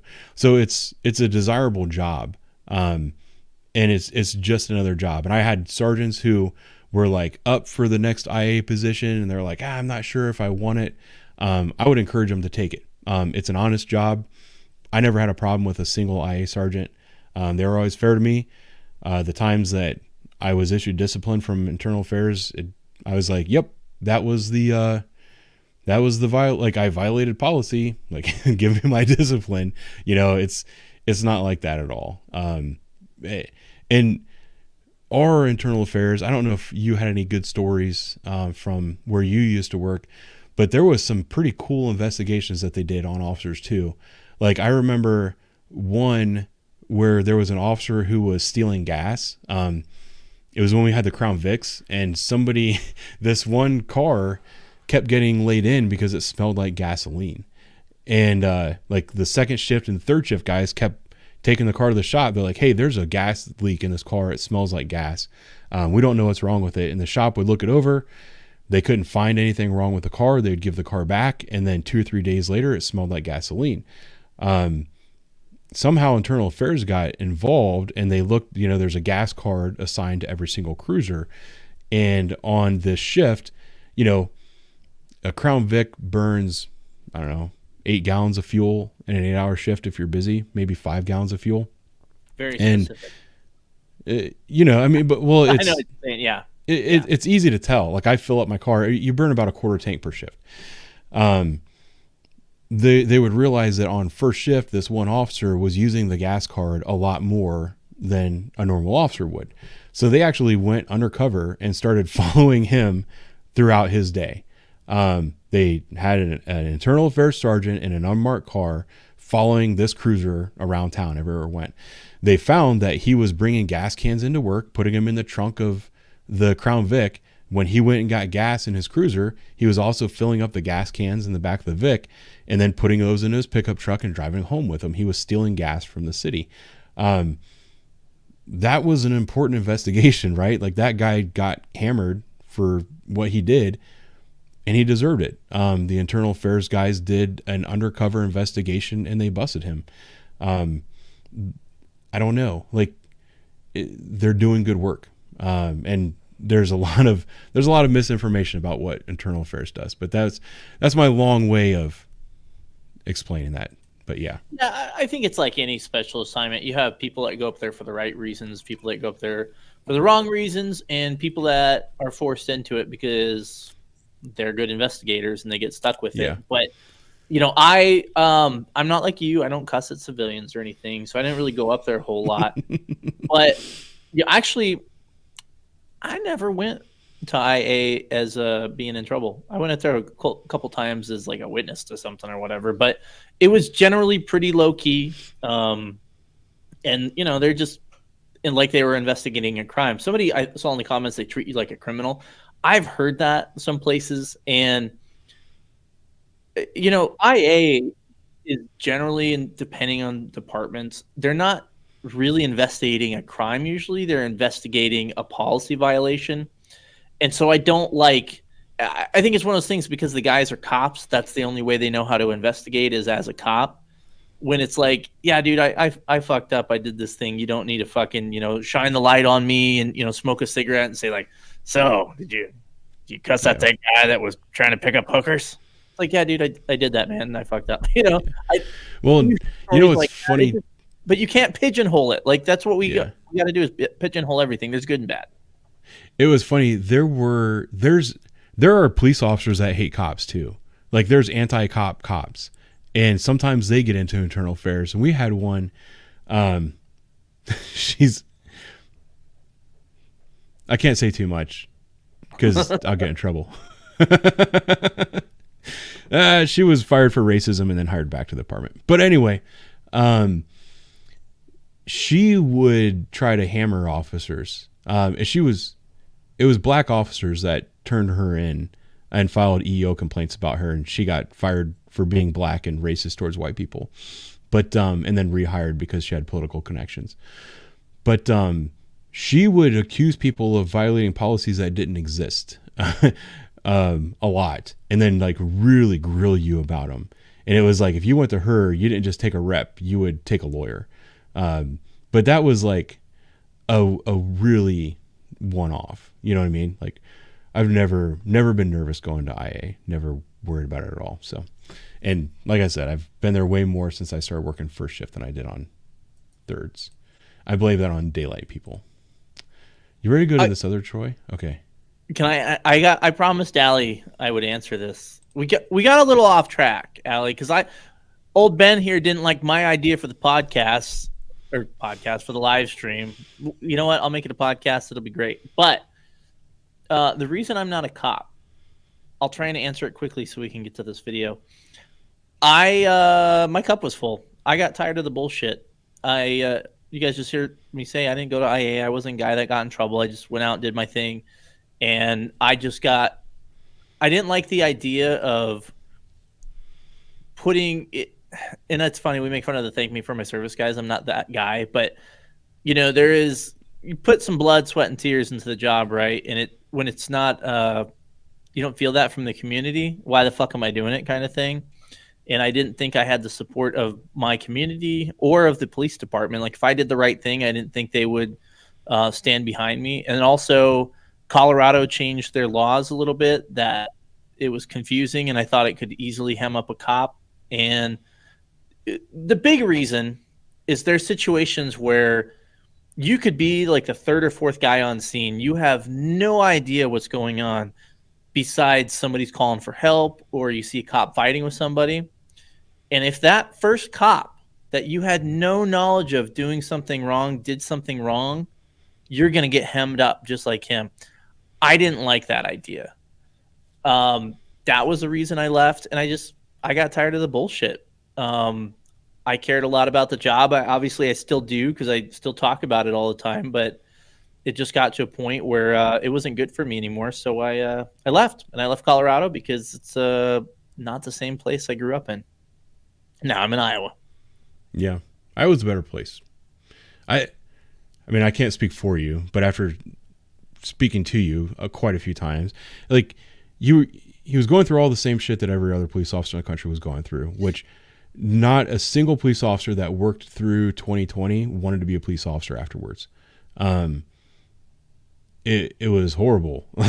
It was horrible because we were standing out there on the line getting rocks thrown at our heads and literally having people trying to kill us with explosive devices. And if we retaliated against them and tried to stop the violence from occurring, we were being brought up on criminal charges for it.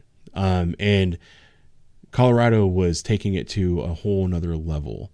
So nobody wanted to be a police officer after that. Anybody that thought they had an out was taking advantage of it.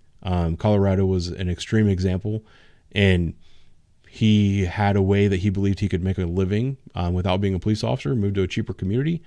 And that's kind of where he's at. I think that sums it up. I support him. Thanks for telling my story. You're welcome. I'm better at it than you are. Well, she was asking why I'm not a cop anymore. Wasn't going to give my whole autobiography. That's for my fucking books, man. Right. I am Meme Lord. I'm gonna, because I got I Am Pitts right here. I'm gonna be, my next book would be I Am Meme Lord. There you go. Sam, I heard Westy sucks now. Westy used to be a good agency, but I heard they suck now. I could be wrong. Could be wrong. Alrighty. Probably because they had some people move in from California. Probably. Anyway, so the final video that we're going to go over, this video I posted on the YouTube channel a long time ago, like right after I started YouTube. One of the guys involved in this got a hold of me and it was like, dude, you need to pull this incident. So I pulled it. This was September 19th, 2020. So not long after all the riots happened, because they went on for months. This was this is on the north end of a poor black neighborhood, but like right on the border where it no longer is a poor neighborhood and becomes kind of an upper middle class neighborhood. The officers, it's actually 2 black officers, were dispatched on a call about a woman overdosing, acting crazy, rolling around on the ground. They arrived on scene. One of the officers actually speaks American Sign Language. The woman was deaf. We're picking up a little bit into the video. They've already been on scene for 37 minutes trying to talk to her. They've already had medics arrive on scene. They were literally about to put her in their vehicle and take her to a hospital for treatment when Troy shows up.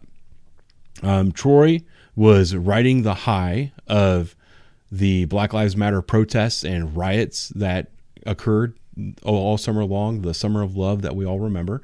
And he took exception to these 2 black officers helping a black woman that was deaf and speaking American Sign Language to her. Fight the man. Fight the power.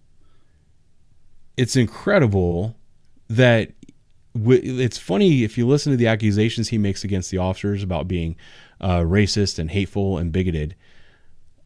Just listen to the things that come out of his mouth and tell me which of the people on scene is really the hateful, evil, bigoted person. I like to make this link between hatred of police officers and bigotry quite often.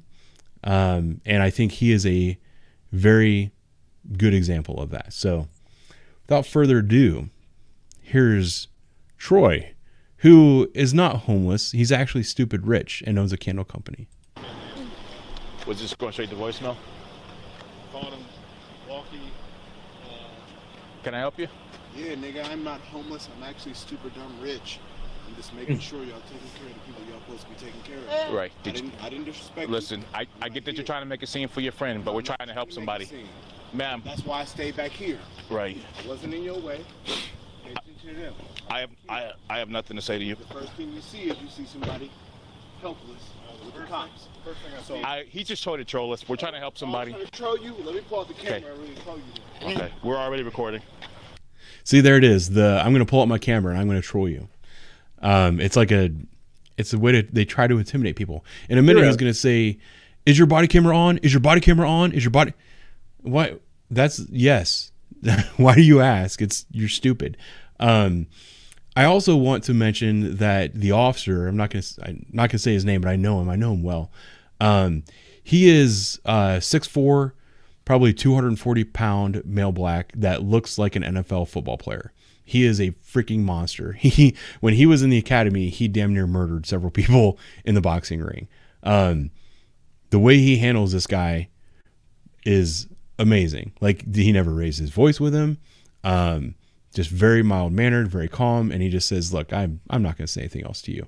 Imagine what he went through as a black officer during the riots. I've seen horrendous things said to black cops. Yeah, Black people. It's horrible. It's really sad. The cameras are on. Y'all got body cams? Absolutely. You got body cams? Yep. Okay. I don't know where the yellow police line is. Get back. Officer, where's Get the police back. line? Get back. Where's Get the police back. line? Get back. Where's the police Get back. line? Get back. Sir, where's the We're police trying to line? help this young To lady. where? Get back to where, This sir? is what we're dealing Sir, with. get back to where? Okay.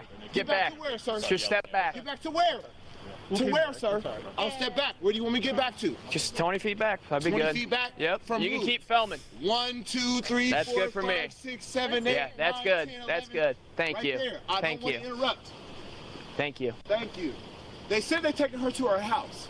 Are they taking her to her house? He said It's not your. It's not even your business. Okay, but he said it publicly. It's not your You're business. alive, dude. He Yeah, said he's taking her to you her are house. too. What is your badge number? 2847. My name is Troy Burst. Sweet. 893. Honey, make sure they take you home. She's deaf, so she can't hear you. Like you asked me, do I know American Sign Language? I don't see none of y'all goofballs doing American Sign Language. Uh-oh. Uh-oh. Do the man with the camera know sign language? Nope. But neither does the cops. Oh, you? Okay. I know a little sign language. I'm Sam. And yet they are here, goofball. Thank you. They don't know sign language. She's deaf. Keep filming. She's deaf. They don't know sign language, but I thought I meant to mention it. This video was deleted, and I don't know why it was deleted from YouTube. I don't remember getting a notification about it. I just went to find it the other day, and it wasn't there. So I don't know why it was deleted. I went through a fair amount of effort to remove any personal information of Troy Burst from the video other than his name. He says his driver's license number about 1,000 times in a minute, and I think when I edited it originally, I wasn't using Premiere Pro. I was using like a Windows Movie Maker, which is harder to edit with.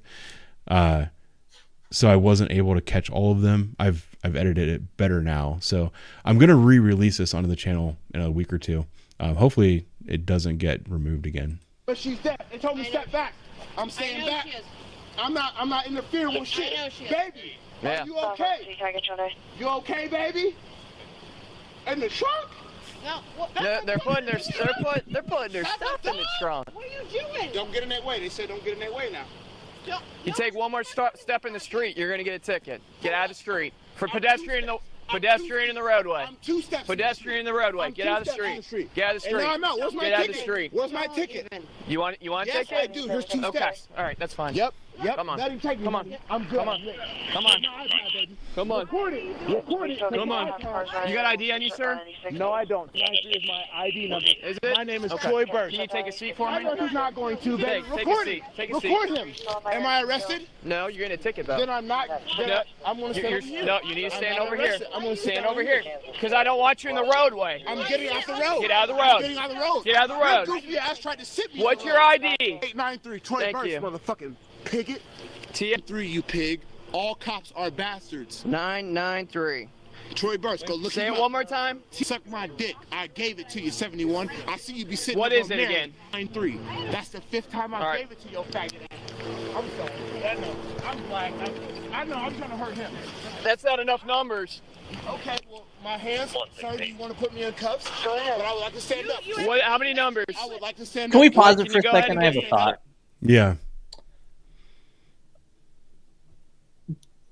Whenever you see like a lawyer talking about their defendant simply walking down a street minding their own business when the police came up and suddenly harassed them, they're probably acting like this.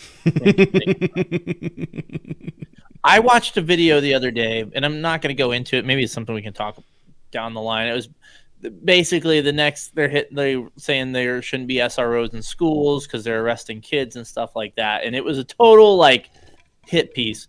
But they were talking to a kid, and he was like, "Yeah, I was just arguing with the principal and this cop came up. Fuck, man. Just arguing with the principal. No big fucking deal. That's how we conduct ourselves these days. Jesus fucking Christ. I know you said not to cuss, but this is why humanity is going downhill, is because of people like this. All right? Yeah. There are so many ways to protest the government and question the government without being a fucking dick. Okay, I'm better now. Okay. Just wanted to let you know that Sam's offering at she gets off at midnight. That's a very strange hour to get off work. Hey, girl. Just give me your first name, sir. Your first name. Troy Burst. TroyBurse. I own a local candle company. What's your date of birth, sir? I gave you my real number. I will give you my social as well. I know it works, you pig.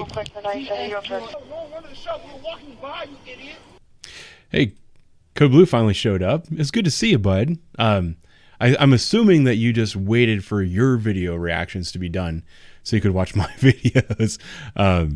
Yeah, I did assume that Donut's reaction video was still up. That was actually, because this was early on when I started making videos. When Donut talked about my video, that was like the first major bump I got to my channel. It was very cool. And it's good to see you in here, bud. You arrested a homeless woman. Yes, you did. She's not arrested? Then why is she in the back of the police car? Because she wanted to ride home. Get on the sidewalk. Get on the sidewalk. I'm not going to tell you again. Because it's pedestrian the roadway. Get on the sidewalk. Ma'am, step on the sidewalk. I don't need to step on the sidewalk. You can keep filming. On the goddamn road. Then you get on the sidewalk. What the fuck was that? Then get on the sidewalk. On the sidewalk. They arrest you. This girl, this part coming up, I might need you to send it to me. I'm trying to find it. You know that meme where it has like the white girl holding a sparkly thing above her head wearing a superhero costume, and she's like, "By the power of white girl, I am offended." I haven't seen that one yet. Oh, it's out there. I'm behind on my memes apparently. I want to put that one side by side with her here in a minute. I'm gonna put it in the video.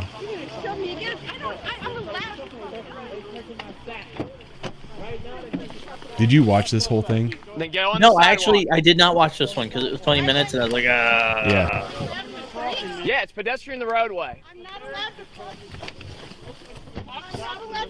Okay. On the sidewalk. On the sidewalk, honey. Honey, on the sidewalk. On the sidewalk, honey. You're going to get charged in the car. On the sidewalk. the beauty of night shift. On the sidewalk. Yeah. On the sidewalk. On the sidewalk. I'm inside. That was another thing is I thought about putting a sidewalk counter at the top of the screen, but I don't know if I have the patience to like count them and update it every 4 seconds. You won't even take me downtown, you pussies. Come on now. You want to go to the sub? Take me downtown, man. You want to do a summons? For what? Yeah, Summons, probably. I have your badge tomorrow, goofball. That's why you wear a neck gaiter, because you're fucking stupid. No, you're good, baby. He's getting a summons. Hey, baby, Can a you summons. on the sidewalk? Not downtown. These niggas know I'm too rich for that. Yeah, goofball. You fucking racist ass pigs. We're not racist. We just help. You just don't. We're not racist. You were Hey, you know what, baby? Hey, baby. Pushing me. I'm so sorry. I gotta listen to these pigs. I'm sorry. They trying to sit here and say I have I'm seen racist. this video before. Now that we're getting Yeah. into it here, I remember all of it. It's all coming back to me. The wonderfulness of it. Look me up, you goofballs. I own a candle company. You goofballs. Take me downtown. The last time I was there, I was in Cincinnati. What happened? Released in 2 days after I roasted. Oh, that's fucking her up, Ruby! No, sidewalk! Sidewalk! Oh, y'all's cameras on, and y'all fucking her up like that? Yeah, y'all's cameras on. You say you ain't racist. You say you ain't racist. Come on now. She ain't do shit. Hey, you guys want attention, you're She getting ain't do it. shit. That's why you guys do this. What'd she do? Hey, guess what? Same thing you did. You wouldn't dare fight me. Same thing you did. Okay. Fight me. What's If he was in Wisconsin, he would have gotten charged with felony menacing a police officer. What's your address, Troy? Troy. Get me out these customs. What's your address? Hey. That's fucking funny, Troy. I'll give you credit where credit's due. Yeah, I don't know. I tried to find it. Sidewalk company, candle company, probably. What is it? Sidewalk candle company. Sidewalk. I'll look for it later. Faggot, fight me. Faggot, Okay, fight me. that's Troy, fine. is this your address? Pig, fight Parkwood. Me. You pig, fight me. Pig, fight me. You just fucked up a girl. You just fucked up a white woman. Your homie just out there fucking up a white woman. Come on now. Go get him. You better than this. That's what you said. You said you better than this. They fucking up a white woman out there. They fucking up a white woman. You better than this, dog. I'll shut up if you go get him. I'll shut up if you go get him. But you won't go get him. 1330 Lockbourne is 112 bullshit faction, dog.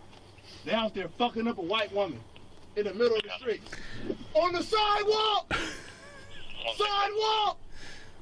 Sidewalk! 558. Sidewalk! Sidewalk! Sidewalk! Waiting for him to stop. Don't worry, motherfucker. I'm trying to figure out what goes wrong with somebody that makes them act like this. You know, like what broke in his brain that made him like this? The only explanation that I have is the Summer of Love and how the rioters were called peaceful protesters, how the police were immediately attacked by all the politicians afterwards. All the charges were dismissed. Like people like him were empowered. He was taught a valuable lesson over the summer that this kind of activity is fine. And that's why he's doing this. Like, it's incredible. When people wonder why violent crime is off the chain like it is right now, it's because they were encouraged to do this. Let's see, he only acts tough around women. Yeah. That's a solid point right there. I think some dudes do that. I agree with what you're saying. I mean, it's obvious, you know, despite some people not believing it. If you look at the crime rate, there's a lot of, you know, people say whatever. Oh, it was COVID. No, it's because no one wants to be cops and people are entitled to commit crimes because there's no repercussions. Oh, and it spiked hard in May. You know, like I'm telling you, you know, I think the Memphis thing is going to kick off some stuff again. Maybe not. I guess we'll see tomorrow how that video goes. But yeah, I don't know. We're getting close to another presidential election. We gotta have those cops acting it's up, nuts. You know? But I also, kind of to her point, where she's saying he only acts tough around women. He wouldn't do this by himself. I think a large degree is also people act like this towards police because they know that they're not going to get their ass kicked. Like they throw these accusations at us and all this other stuff. They're like, oh, you just beat black people. You're a bunch of thugs, blah, blah, blah. Okay. If that were true, you would not be talking to us this way.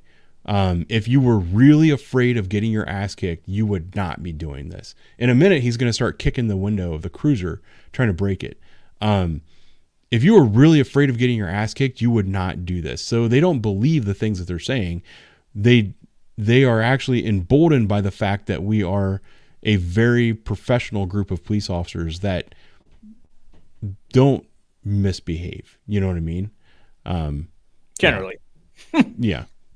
Well, 99.9% of the time. Yeah, and that's the thing too, like the shit, like we get upset because guys do dumb shit, guys and gals do dumb shit, and we're like, and I made the point earlier making fun of Freethinker, like I wasn't there, it wasn't me. The unfortunate reality though is you have people like Freethinker and a lot of people that think that way. And whenever you do shit like this as a cop, you're fucking every single one of us hard without lube. Like, stop. Like, not only are you fucking cops, like, why the I don't know. I don't want to comment on that video specifically because I don't know exactly what happened, but why the fuck would you do shit like that? You know what I mean? And it baffles my mind. We'll see what happens out of that. Yeah. Tiffany, mental illness is running rampant in society. We used to have this thing called institutions. Those got closed down. Yeah, but I don't think that's a whole can of worms. That's not the case here. I think this is like a culturally manifested mental illness, though. Still mental illness. Lock them up. I know. Yeah, right. Her daddy a lawyer. I can't wait to get you. That's fine. 13. Take me there, stupid. Take me there, you goofball idiots. Yeah, go take me Goofball downtown. idiot. I'm That's ready a to good go to one. jail. Get there and have your job tomorrow, you goofball. Take me downtown, goofy. He's talking about the mayor. He's saying, "Oh, you're going to get fired tomorrow because of this." Like, these are just all threats. He's like, "I can do anything that I want, and you're going to get fired," because that is the precedent that was set by the politicians. Hey, real quick, free thinker. I don't make the rules, dude. You have a fucking brain, dude. Use it. It's every once in a while we get that sparkle. You get so close, and then you say stuff like "you guys," and stop. Me and him weren't there. Stop lumping us all into one group of those fucking Martians. Oh, you know, I did want to address old boy's comment. Where is he? I think he's a rural deputy, by the way he comments. What's his name? The guy that asked. He's like, I might be living under a rock, but what happened in Memphis? I wanted to say definitively, we don't necessarily know, but there was a reckless operation traffic stop. A black dude was driving. 5 black officers were participating in the traffic stop. They beat the shit out of him. That's the only information that we know at this point, because the body camera has not been released. It's going to be released tomorrow. The guy went to the hospital. He died 3 days later. Sometime last week, the 5 black officers that were involved in this were fired. A couple more were suspended, to my knowledge, and a couple of paramedics that responded to scene have also been suspended. Today, they announced criminal charges against the officers. I don't know the complete breakdown of all the charges, but several of them were charged with murder. That's what happened in Memphis. So that's as far as I can go right now without pulling up the article. We ready to get back to Troy the Candlemaker? Sidewalk. Huh? Sidewalk. Okay. Let's go to jail. Come on. Yeah, record them, baby. You're being recorded too. You on live, nigga. You on live, pussy. That's right, nigga. If I was out these streets, you Thanks, would never Jeremy. in your fucking life outside of that badge step to me this way. No, I know. Exactly, dog.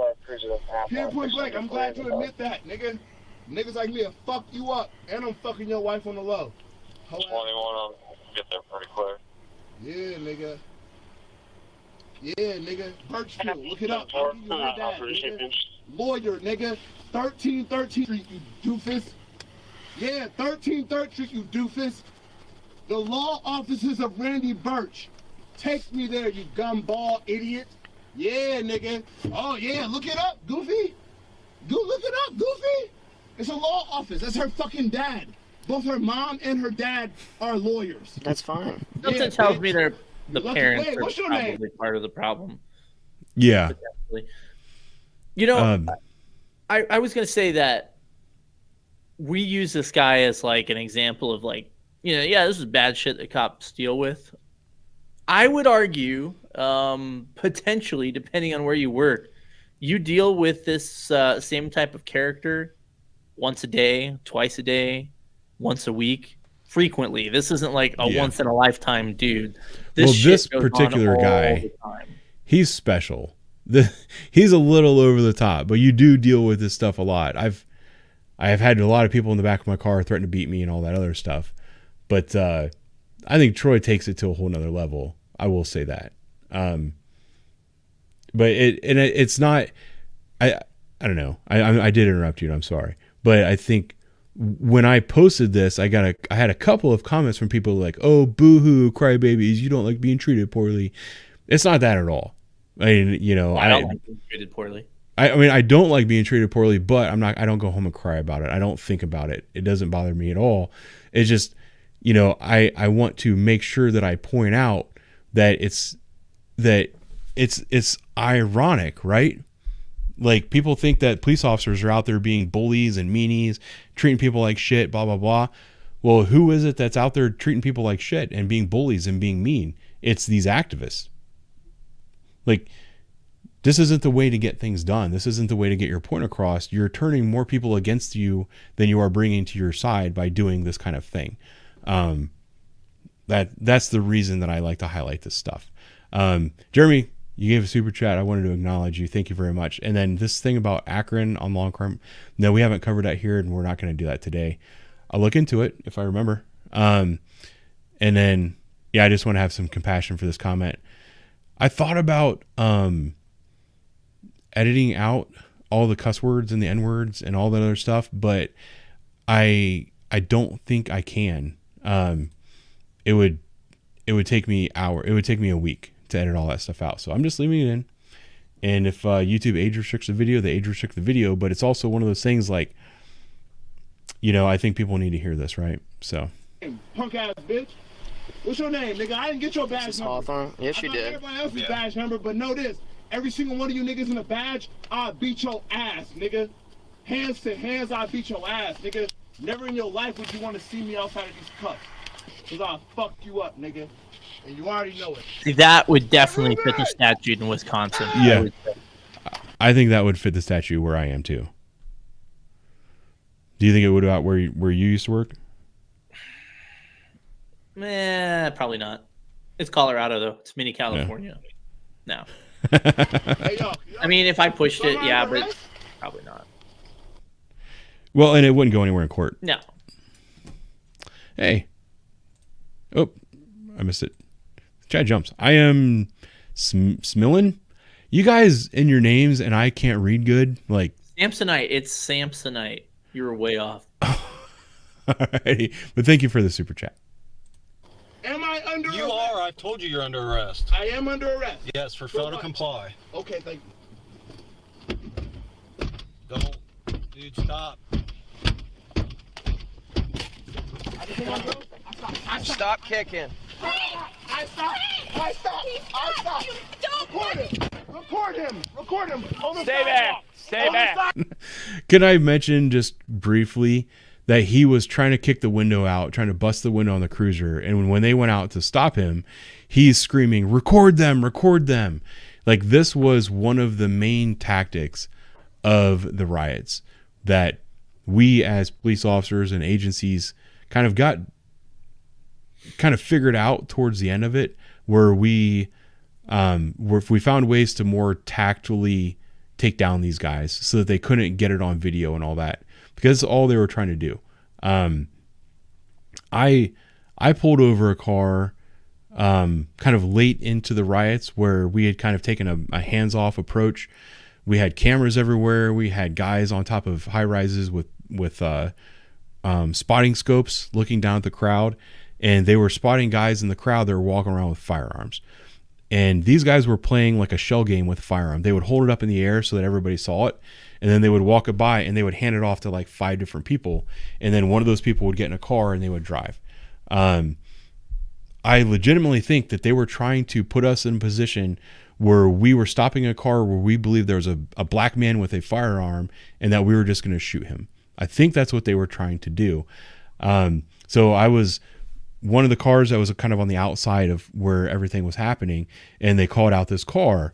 We'll just call it a Ford Taurus for now. They're like, yeah, it's a pink Ford Taurus with flames down the side driving down this street. It's got a loud muffler. We needed to stop it. The guy was walking around the crowd with a firearm, and he's in the car. So we pull up behind the car. We stop it for the muffler, walk up, and he's already got, like, his buddy is in the passenger seat, got a spotlight on us, filming us. I mean, it was 100% a setup, and he's doing the whole, I'm not going to get my license because if I reach for my license, you're going to shoot me, like screaming and all that other kind of stuff. We ended up, because he refused to give us his license, said he didn't have one on him, we ended up having to pull him out of the car. There's a very specific way you do that. You open the door, you reach in, you grab the closest hand. As they step out, you put that hand behind their back, you reach over and grab the other hand, you push them in the door frame, put the cuffs on them, pat him down in the door frame, and then you walk him back to your car. While we're doing that, he's screaming at the top of his lungs, police brutality, they're hurting me, all this other kind of stuff. There was a small bar, because we let them get far enough away from the riots that they're not going to get like attention when we stop that car. There was a small bar out there. He was screaming so loud that people inside this bar heard what was going on, and they came out and they started filming us, and then they started yelling at us. And I remember this fucking dopey ass white dude looking at me, and he goes, it's a shame that I have to be doing this right now. And I'm like, what are you doing? He's like, I have to film you because you guys are going to murder him. Like, it's all a fucking setup. And they're the ones that are doing the wrong. He was kicking a window, forcing the officers to get out of their car and come around and deal with them. And he's yelling, make sure you film them. Like, this stuff needs to be exposed. And it's not happening enough. Stay back. Stay back. Stay back. What if you read the Stay lawsuit? back. It would say something different. Okay. Yeah. Oh, this is the scene where she's like, by the power of white girl, I'm offended. It's fine. You can record. Yeah, because I've seen what happens. What happens? But guess what? What happens? That's so sad. You have to ask that. What happens? What have we done? What have we done? We helped some lady, and you guys wanted to You interfere. didn't help anyone. We gave our lady a ride home. You're lost, nigga. We'll check. Put me back in the car. Okay, that's fine. Go ahead, fuck me up. Kick me. Okay. Beat me up, nigga, like you do on Fox News. Fuck me up. Yeah, fuck me up. I only kicked the window, giving her attention. Now that she's here. We literally gave a deaf lady a ride home, and you guys wanted to start interfering for no reason. It's easy to put the Request the body cameras. I would love to. Okay, do it. Please do it. I will. And your name is? Ward. Ward? And your first name, Ward? I don't have to give you my first No, name. you don't. You're right. I love it. She was like, in your first name, I don't have to give you that. She goes, no, you don't. Like, okay, shut the fuck up. God, you're dumb. You're going to sit in the back of the car. Okay, cool. Are you going to take the window? Baby, you right there. Don't move nowhere. Nowhere. Here, Stay on have a that seat. sidewalk. Step in the car. Step in the car. Don't move nowhere. I said, don't move nowhere. Put this fucking sidewalk. Hey, suck my dick, you fucking faggot. What you gonna do? Suck it on me? Right. Yeah, what you gonna do? Fuck me up? Punch me in the face? Faggot boy? Punch me in the face. Oh yeah, you can't do nothing. Oh yeah, it's not Fox News. You can't fuck me up. It's not Fox News. Hurry up and give me my summons, you fucking faggot cops. What's up, nigga? Fight me. You got a telephone number? By the way, that language, if this ended up being on TV, would have been cut out. Yeah. Because it makes him look bad. Yeah. It would have showed the officers yelling at him to get out of the street, putting him in handcuffs, and then issuing him a citation and letting him leave. And all of this stuff would have been cut out. Nigga, hey, my telephone number is suck my dick. I fucked your wife last week. Okay. Yeah, nigga, what's up? No, don't talk to them. Do not talk to them. Hey, I said shut your fucking mouth. Do not talk. I wanted to point out that very much like Dollar Store Velma, both of these loudmouth pieces of garbage are incredibly controlling people. Like Dollar Store Velma was yelling at the guy in the passenger seat, like, don't talk to them, don't give them your ID, blah, blah. Sidewalk is here screaming at this white girl, absolutely screaming at her, don't talk to them. Like, these are signs of abusers. I just wanted to point that out. Yeah. Hey, but the cops are the 40%, right? Yeah, that's right. All right, Absolutely. 40%. Yeah. Talk to them. Stop. Jeez, oh Don't man. speak to him. No. No.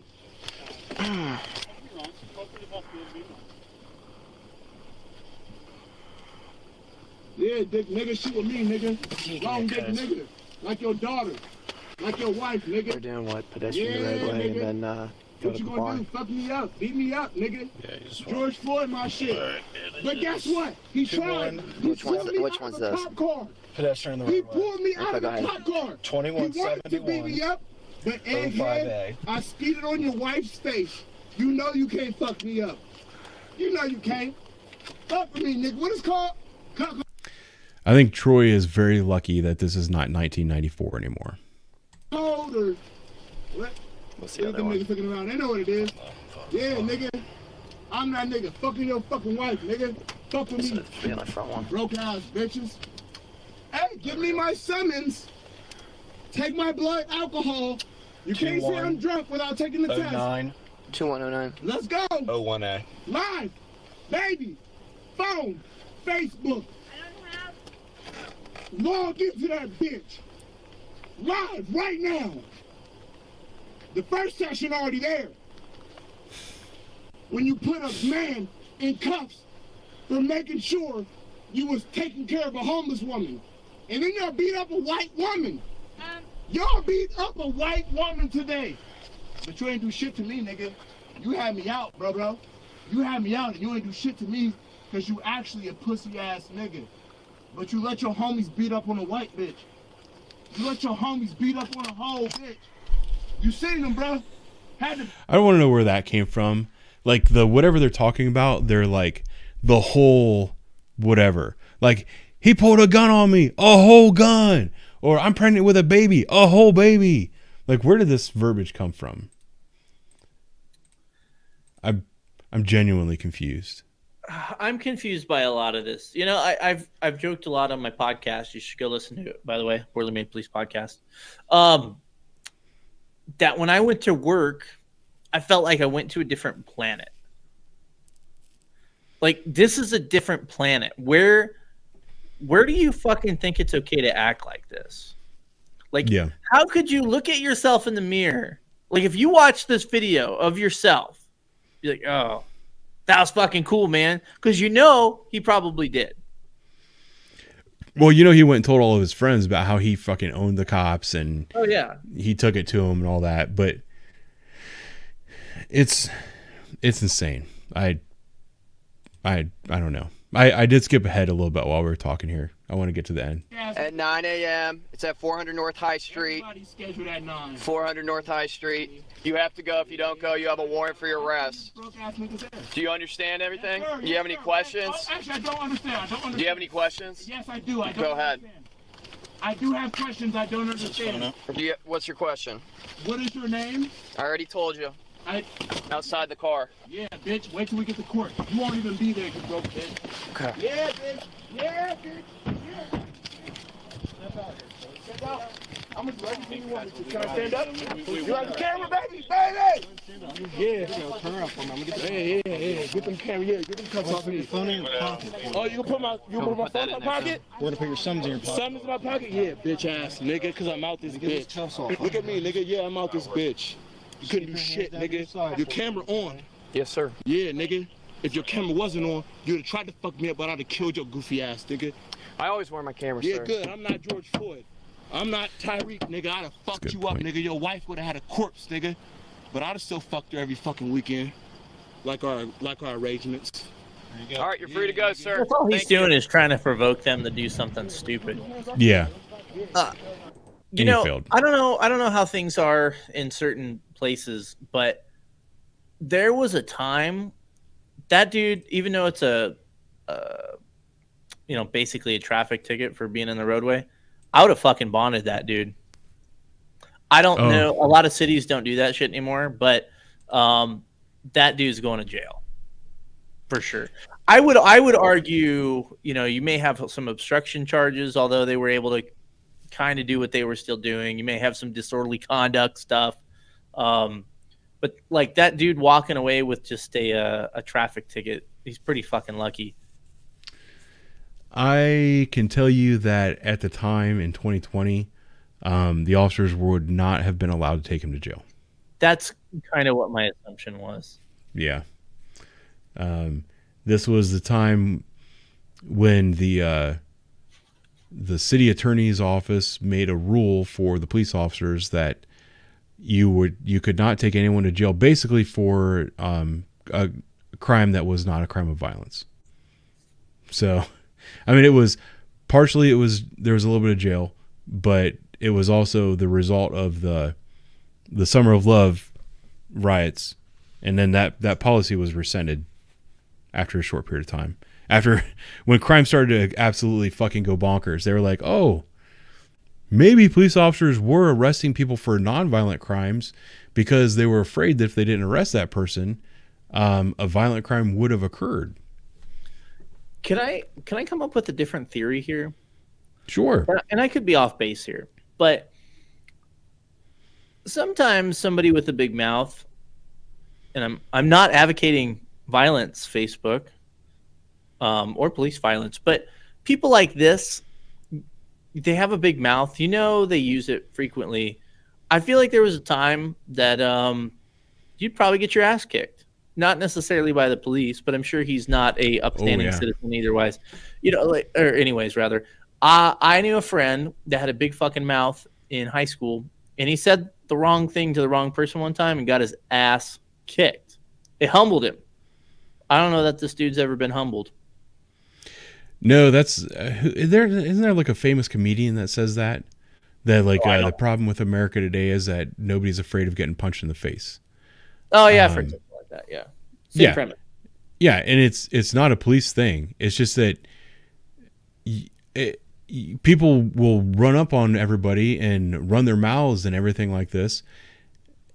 And if you respond, then they're going to sue you. And they're the ones that caused the violence, And let's see, what did he say? Because I know he's an old timer. Sorry, Ben, I don't know what you've heard, but I started in 1990. We did not tune people up. We did talk differently to people. We didn't beat them up.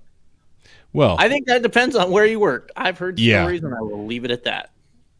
Yeah, well, and I wouldn't lump all cops into that. Like, we don't want to lump anybody all together. Like, I'm not saying every, early, 80s, 90s cop, gave people alley rides and beat the shit out of them. But I think it happened for sure. Oh, I know for a fact that it happened. I mean, I didn't witness it. And I don't advocate that, right? Like, that was never part of the Fourth Amendment. But people always argue, well, when people used to get tuned up, then they'd act right. Okay, I get that, but we're supposed to be better than that, kind of thing.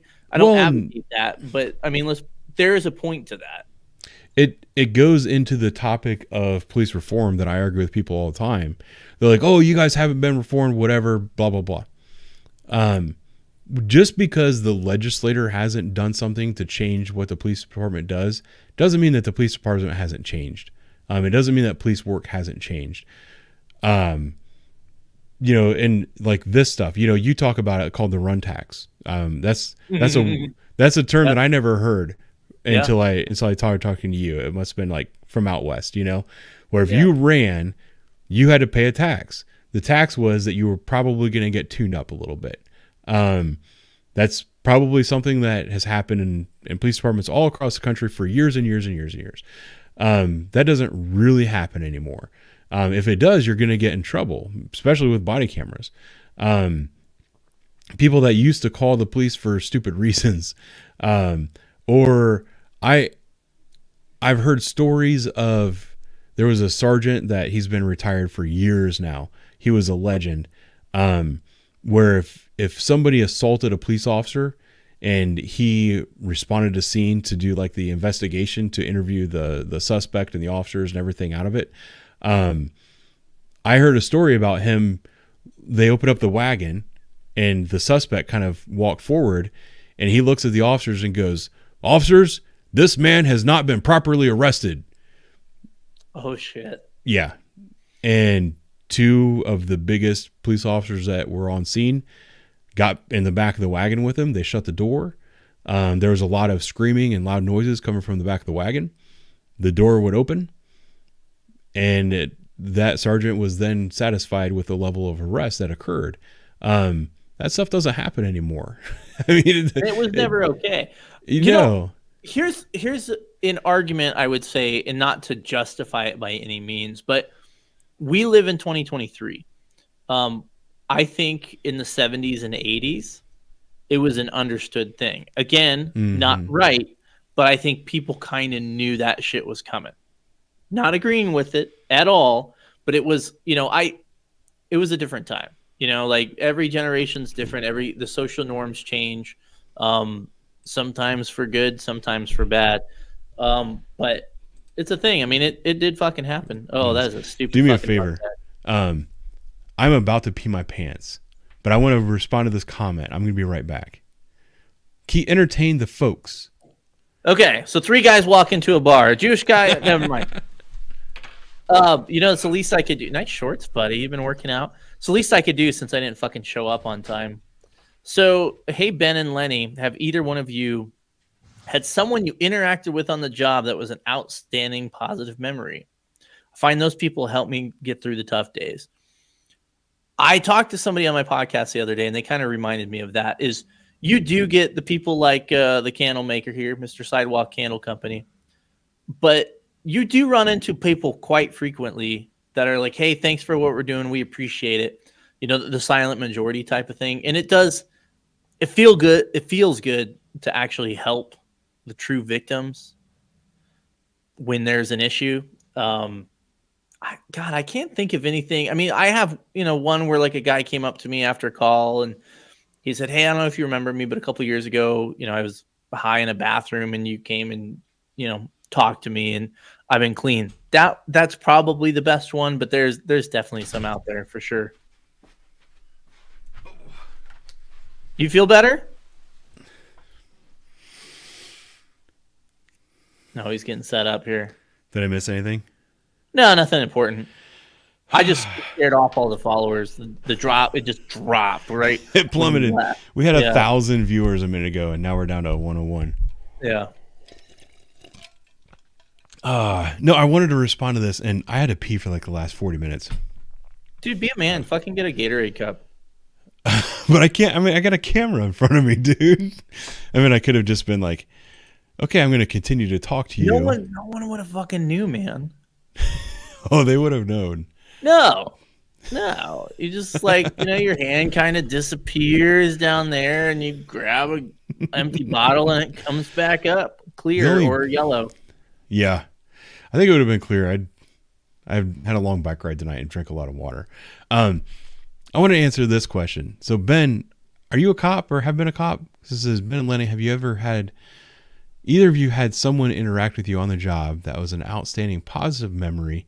I find that people help me get through the tough days because you had to be a cop, right? I've had a few.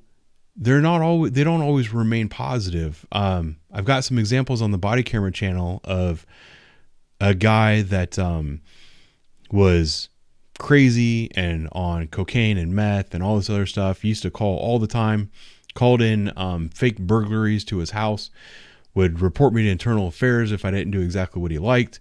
And I eventually got him probated. I went through the courts, and this is something that even my sergeant at the time didn't know that we could do. I got him basically court ordered to go to a psychiatric hospital, and then I'm the one that actually went and picked him up, put cuffs on him, and drug him into the hospital. I didn't see him for like 2 more years. And then when I finally did see him, I ran into him at a gas station. And as I was actually driving by the gas station, he was standing at the corner. He looked in the car and he saw me and he called me by my name. He's like, Ben, is that you? And I was like, holy shit. I said, get in that parking lot. I'm going to come talk to you. I went and talked to him. He gave me his whole sobriety story. He was doing amazing. All of the things, right? Said that he wanted to get into like being like a rehab counselor, was telling me all the things he did. Should have been a red flag because the only reason he was back in the neighborhood that I work was to get drugs, realistically. I sat and talked to him for about an hour and a half. I bought him a cup of coffee, offered to buy him food, offered to drive him anywhere he wanted. He's like, no, I'm good, man. He's like, I'm waiting on the bus. Like I'm doing really well. About a week later, he was at a bus stop, busting out the windows of the bus stop, took off his shirt, was extremely high on cocaine. When I showed up, he's like, Ben, he's like, go fuck yourself, motherfucker. So I've had those experiences, and then I've seen them turn sour very, very short time after. But I did have another one maybe a month or so ago where we were, what was it? It was just some say while you're thinking about it, I need to get to these supers, man. Oh yeah. Hey, free. Thank you. We agree on something for once. This isn't my man cave. This is my studio. This is my man cave, obviously. Just me. Thank you. Yeah, thank you very much. That's really nice. And then William, thank you very much, good sir. Fantastic. From a retired cop, it's important. Appreciate it. Thank you for your service. Thank you for your service. Yeah. So it was actually a couple other officers that were on a call, and it was some bullshit family disagreement, nothing big. And they'd been there for a little while. I had a partner that day. We drove by. We're like, man, they're still there. Like, let's stop by and make sure that they're all right. So we stop by, get out of the car, and these two women that were involved, you know, because when you're handling these kind of disputes, first thing you do is you separate the parties. So these two women over here were arguing with this woman over here. Don't know what they're arguing about. I don't really care. But they were both on the far side of the parking lot. And they were drug addicts and former prostitutes. So they're not like good looking women. And my buddy made a comment to me about going and trying to talk to him. And I was like, dude, I'm going to stay over here. And then they both kind of had like an awakening moment where they called out my partner and I, and they're like, oh my God, it's you two. We're like, oh shit, what did we do? And I remember the run to this day. These two women were asleep on the front porch of a vacant house. It wasn't like an abandoned vacant. It was a vacant house that was for sale. And the realtor showed up to inspect the house because he was going to do a showing, found these two homeless people sleeping on his porch. So we called the police. We showed up, talked to them. It was raining that day. They had like 4 or 5 suitcases with them. And they told us that they're like, hey, we can't leave. There's a van coming to pick us up, and it's going to take us to this rehab facility in Cleveland, which is about 2 hours away. We can't leave. We don't have phones. We don't have any way of contacting this transportation service, but it's rehab. This is our ticket out. Is there any way that we can stay here for another 45 minutes? I went and talked to the realtor, and he agreed. He was like, yeah, they can stay on the porch for another 45 minutes, but after that they have to go. So we went and talked to him. We were pretty stern. We're like, if you're lying to us, we're going to charge you with trespassing in about an hour. Do you understand? They're like, yeah, we understand. Like, thank you so much for working with us, whatever. They ended up getting on that van, going to rehab. And then when they came back down to the town that I work in, they were in that parking lot and they were having some random family dispute with somebody. And they remembered my partner and I from way across the parking lot and retold us that story. And we're very grateful that we were nice to them and accommodated them. And they actually credited us with making sure that they got to rehab and got themselves clean. So there are incidents like that, but they are extremely rare. Like in the 12 years now that I've been a police officer, I probably have 3 or 4 stories like that. So there's a long answer to that question, but yeah, you can never give long answers. I mentioned, because I brought up kind of the same thing about somebody getting clean. I mentioned that, we do hear people say, hey, thanks, for being out here doing what you're doing. And it is appreciated, especially now, the way things are. It was nice to hear that type of stuff. I am a firm believer that the empty can rattles the most, and we saw 3 very empty cans today. I think most people are like the Luke Bryant song. They're just okay. Maybe they're good. I don't remember the lyrics, but they're good, decent people, and they're too busy living their lives to get really deep involved with this shit. So I'm trying to catch up on the chat while you're going. Jake, I've known that for a while. I need to try to get him on sometime. We're gonna do some kind of interview or something. I want to get his story. I think he lives in a trailer park too, because last week he was offended. Yeah. Okay. You hate rural cops. You hate people that live in trailer parks. Fuck off, man. As a matter of fact, I hate most people. Well, you came to the right place. No, I will say this in an uncontroversial way, that I am a skeptic of people that work for really tiny departments inside major metropolitan areas. Officers that are willing to do the job for a quarter of the pay in basically the exact same area. Because it's not like you're working your hometown. And it's not like, it's rural and this is the only cop job that you can get, something like that. Often those kind of departments hire the guys that cannot get hired by the larger departments. That's why I make those comments. So I grew up in a small town. I think they only have 16 officers on the department now. And I moved away 25 years ago. So it was definitely smaller back then. Very small department, but it was a town, it was just the town. That was the town police department. If you wanted to be a cop in that town, that was your gig. I get that. I got no problem with that. There are certain circumstances where I become skeptical of people, and that's all I'm going to say about that. All circumstances, you're skeptical of everything. Well, we're cops. That's what we do. Okay, but here's the thing about the small guys, and I'll talk specifically about your thing. I've seen some people that got hired into these agencies that are exactly what you're talking about. But again, you're lumping people in. Like, for instance, and I know it's a little different now, but dude, I got disqualified from a background check, and I have no idea why to this day. I got nothing here. Shit would happen, and it was kind of like the Matrix thing, like, or not the Matrix. Somebody makes it on the first shot, so everybody put in a bunch of applications, and if this agency hires you, you jump on, and maybe you end up, I don't want to switch, I'm going to stay, kind of thing. I don't like lumping it in all together. Yeah, are there people that didn't cut it? And I know you've had some bad experiences with those people, but you should talk to a therapist about it. Hey, because you get all ACAB about it. What you're doing is you're taking a very generalized comment that I'm making and you're over applying it. So I think you need a cup of chill the fuck out.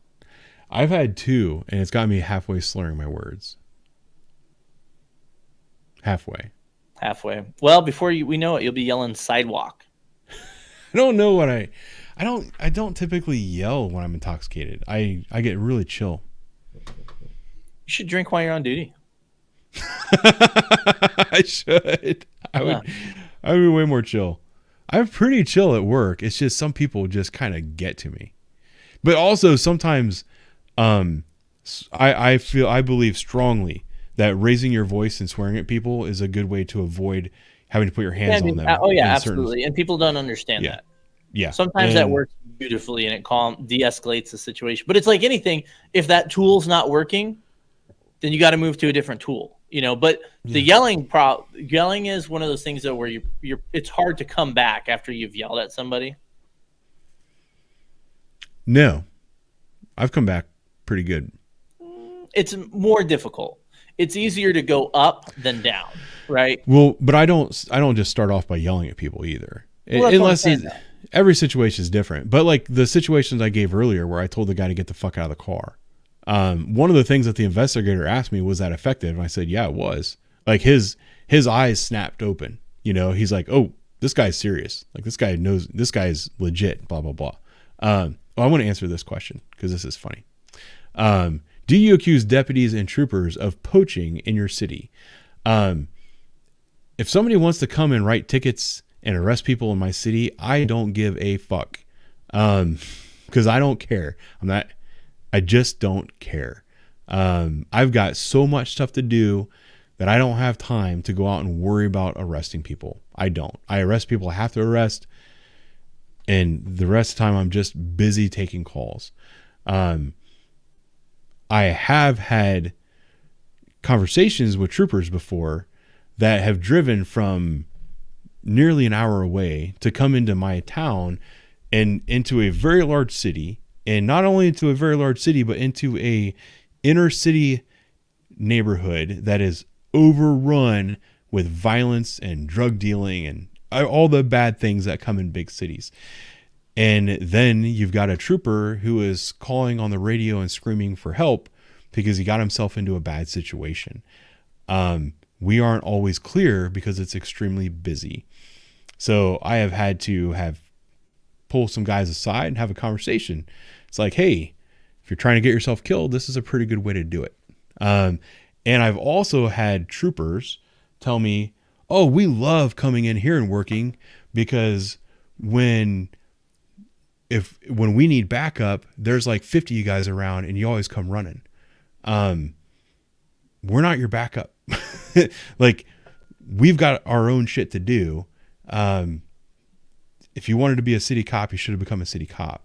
Those are legitimate issues. But as far as like poaching, no. If you want to come and get all of our stolen cars off the street, you can come get all of our stolen cars off the street. But don't call for backup. Stop it.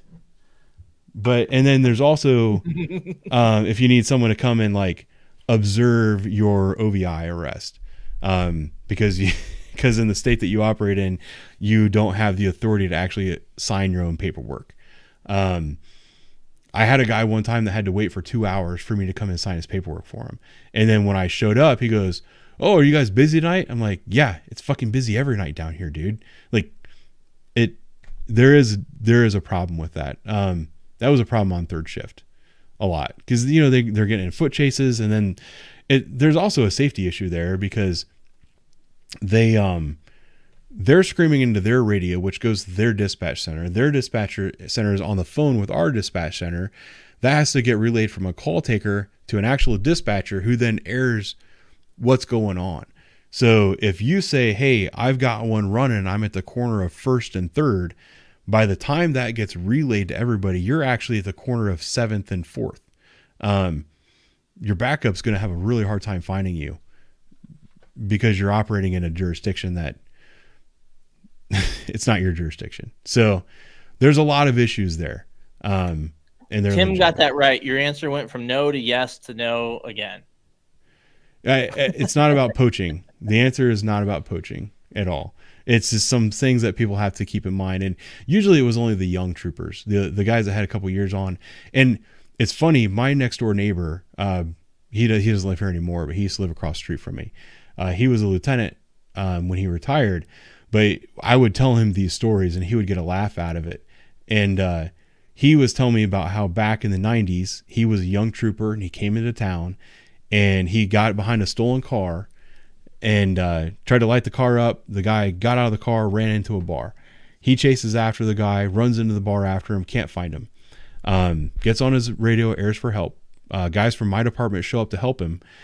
And he said that this officer, this giant ogre of an officer, walks into the bar, sees him, and he goes up and starts talking to the officer like, "Hey, he's, a male white wearing a red Chicago Bulls jacket, blah, blah, blah." He said this officer grabbed him by his shirt and literally dragged him out of the bar, walked him over his car and said, "Get in your fucking car and get the fuck out of here."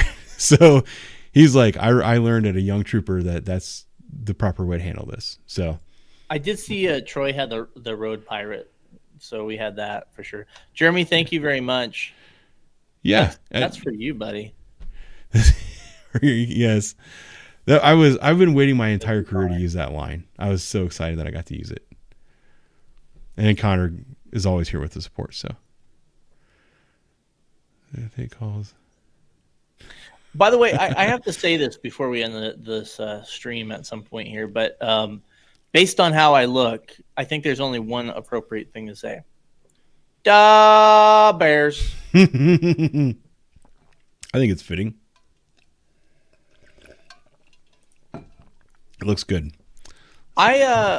Sam, I did not say that I don't poach from other places. Yeah, Colorado is weird like that. I mean, really, at least where I worked, the county didn't really come into our city at all, except to do evictions and civil type stuff.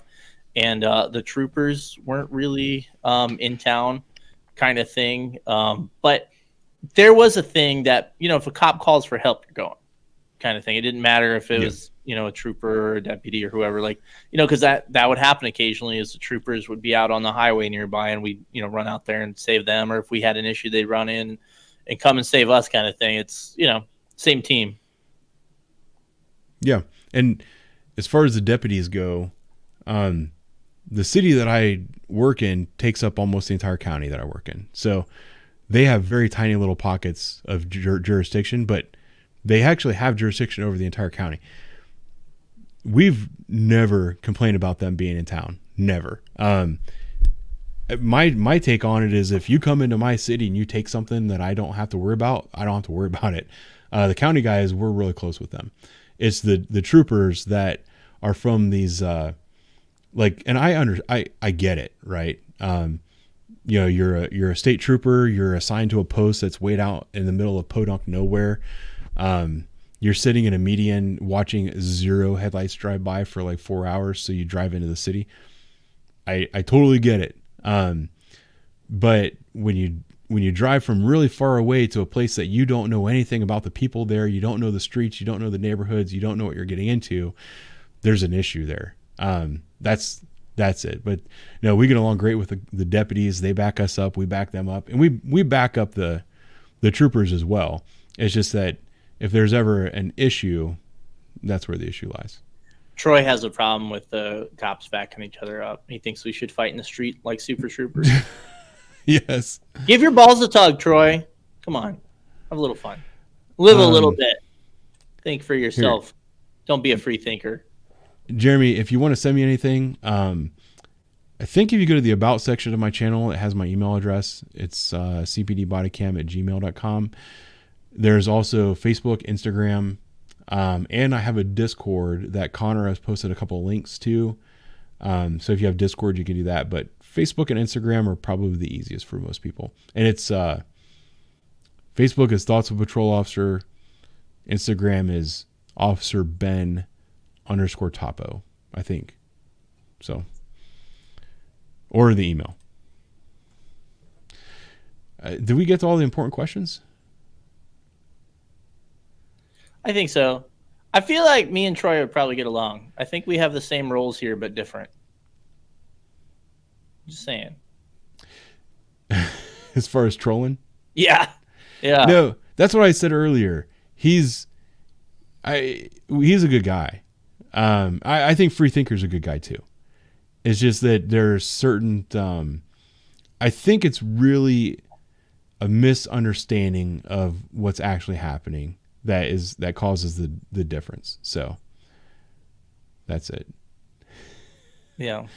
And I don't know. We're too long in here. I can tell some stories about like bad police officer interactions that I had too before I became a police officer. That could be fun. Did you have any? I mean, your dad was a cop, so you probably didn't really have them. What the fuck? Are you assuming my police interaction gender? Yes. I did have some bad police interactions. Yeah. I don't know if that's good. I mean, we can throw it in the middle. Not a lot. I mean, a couple. I've had like 2 or 3. Yeah. And even to this day, I'm like, yeah, those guys were fucking idiots.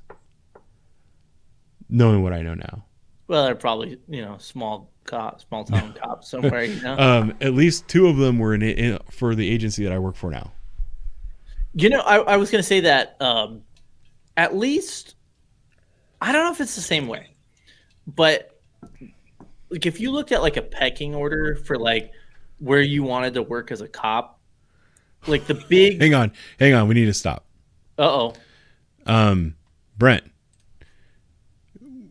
where's your question? There's Brent, calm down, man. 3 people were like, why are you ignoring Brent? Let's see. What the fuck? I didn't see it. Oh, what did I think about Live Patrol when I was here? That's your question? Paw Patrol? Yeah, like the A&E show. Oh. I didn't think about it. Yell at the TV with those. Yeah, I don't watch that show. I never have watched that show. I didn't interact with it when it was here. I didn't think about it. The only thing I know about that show, and it's when it was in my area, was the porn episode. Where did you ever see this, Lenny? Where no, I didn't watch it because I lived it. Well, no, it was a viral video. So they were serving a warrant. I don't know what it was. And it might have just been because they were looking for something to do because they had the Live on Patrol people with them. They went to this house, knocked on the door. They're like, hey, is Betsy here? And I think they were like, yeah, she's in the basement. So they go to the basement, start looking for her, and there was porn on the TV. I mean, it was like the sound up, like moaning, screaming porn on the TV. And they're putting the cuffs on this girl, and like all the guys are down there with their cameras, the bright lights and everything. And the girl is looking at the TV like, this is awkward. And the deputy looks back at the camera and he's like, when he realizes, he's like, can we turn this off? And he goes over and like, yeah, that was the only thing I know about it. I might share it in like the community section of my channel if I think about it. And that's funny. Everyone Better call Saul. Hi, buddy. I miss you. You texted me during the live stream. I haven't got to look at it yet. Yeah, I got a couple texts I'm ignoring. I'll get back to everybody in a minute. Damn it. I was going to say, what were we about to talk about? And then Brent had to interrupt. Yeah. I don't even remember now. A funny thing about the Live PD, that's what it is. Their channel, they actually have contacted me on multiple occasions because of the videos that I put out, which is kind of cool. They've reached out to me like, hey, can we use your content? And I've sent them the actual raw footage so that they can re-edit it and put it up. So I actually have the email address of the producers of that show, which is kind of neat. That's fucking funny. Brent was jealous because this was a total Troy show. Troy did get a lot of attention. All right, we are going to ignore Troy next week. I keep saying that we're going to ignore Free Thinker, and you refuse. I can't not. He and I have good back and forth. Why can't I?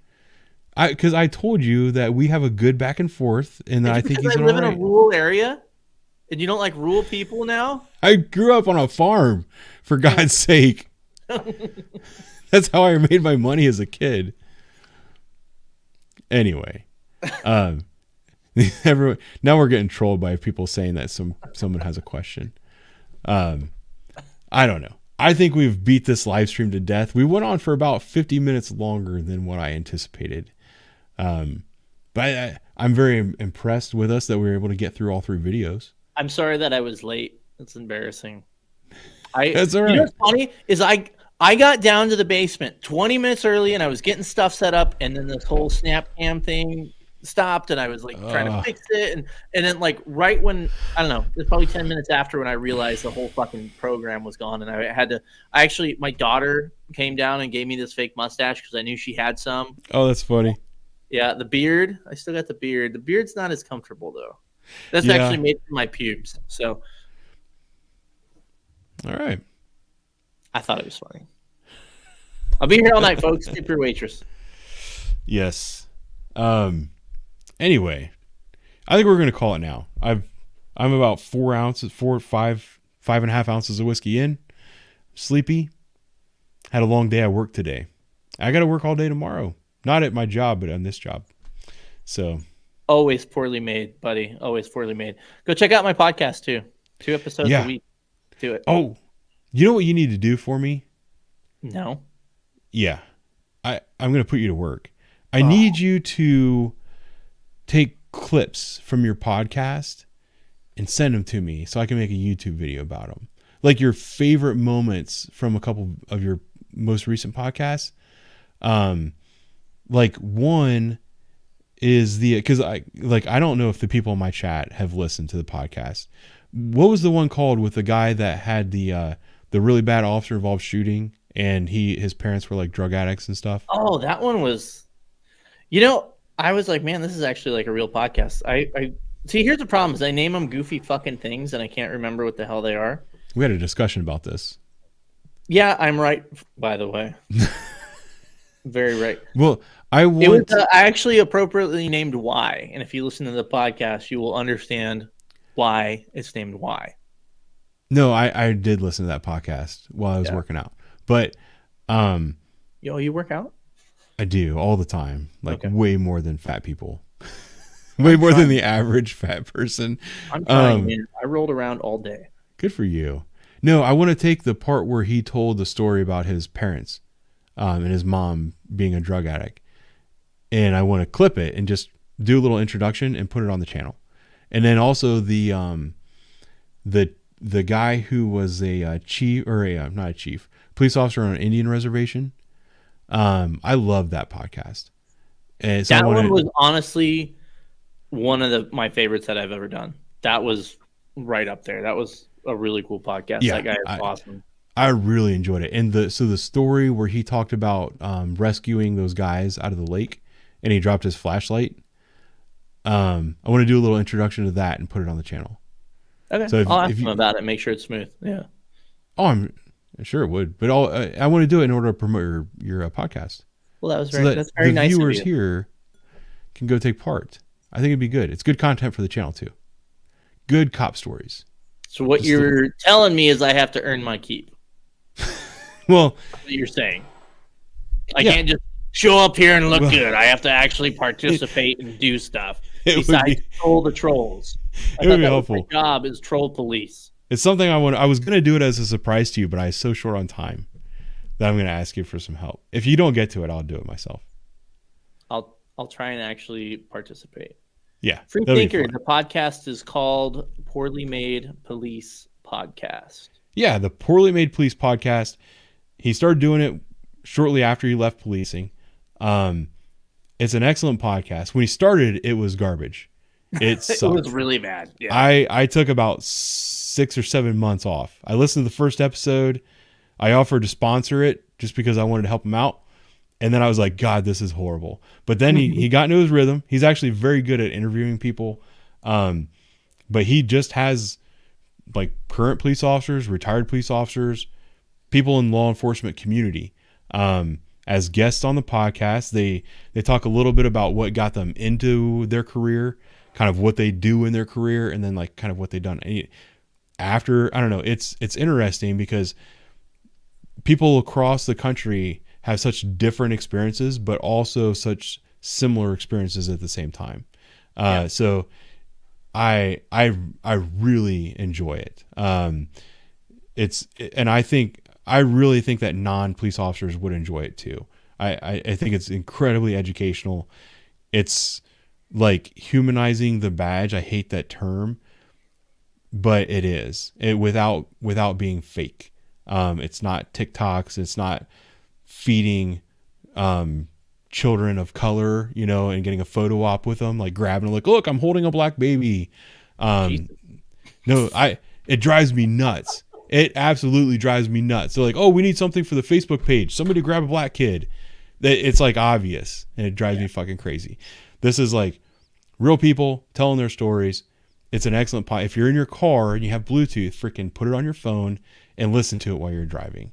Just not the first episode. I feel like midway through season 1's pretty safe. Maybe like episode 20 or so, it's pretty safe. Maybe even the teens. But once you like the first couple ones were rough. Bears. Yeah. Bears. I don't know when the next time I'm going to be on the podcast is. We'll do one soon. Are you doing the Love Triangle one? That's a couple Sundays. Probably not. Sundays are really hard for me. That's what she said. This live stream takes up a lot of time for me. It does. We'll figure it out. Yeah. It does. We're gonna figure it out though, even though you're gonna make me work. So. Yeah, but anyway, I think we're gonna call it a night. We're losing people. It's been fun. I thought this was a fun live stream. It's kind of nice to actually watch video for a change and not comment the entire time, and then kind of go back to it. I enjoyed it. Good. That comment's gonna come back to bite me.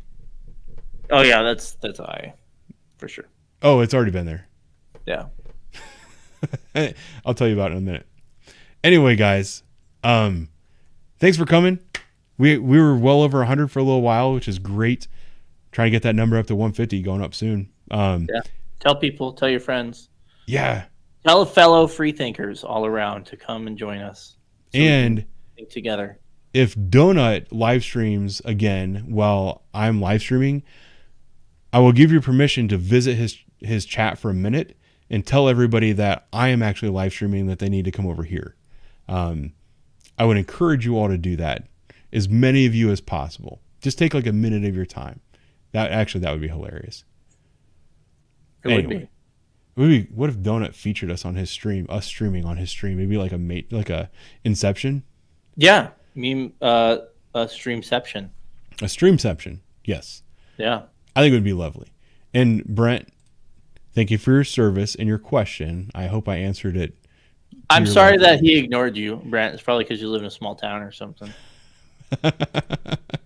Anyway, I'm really gonna enter it now. So thank you guys. Bears.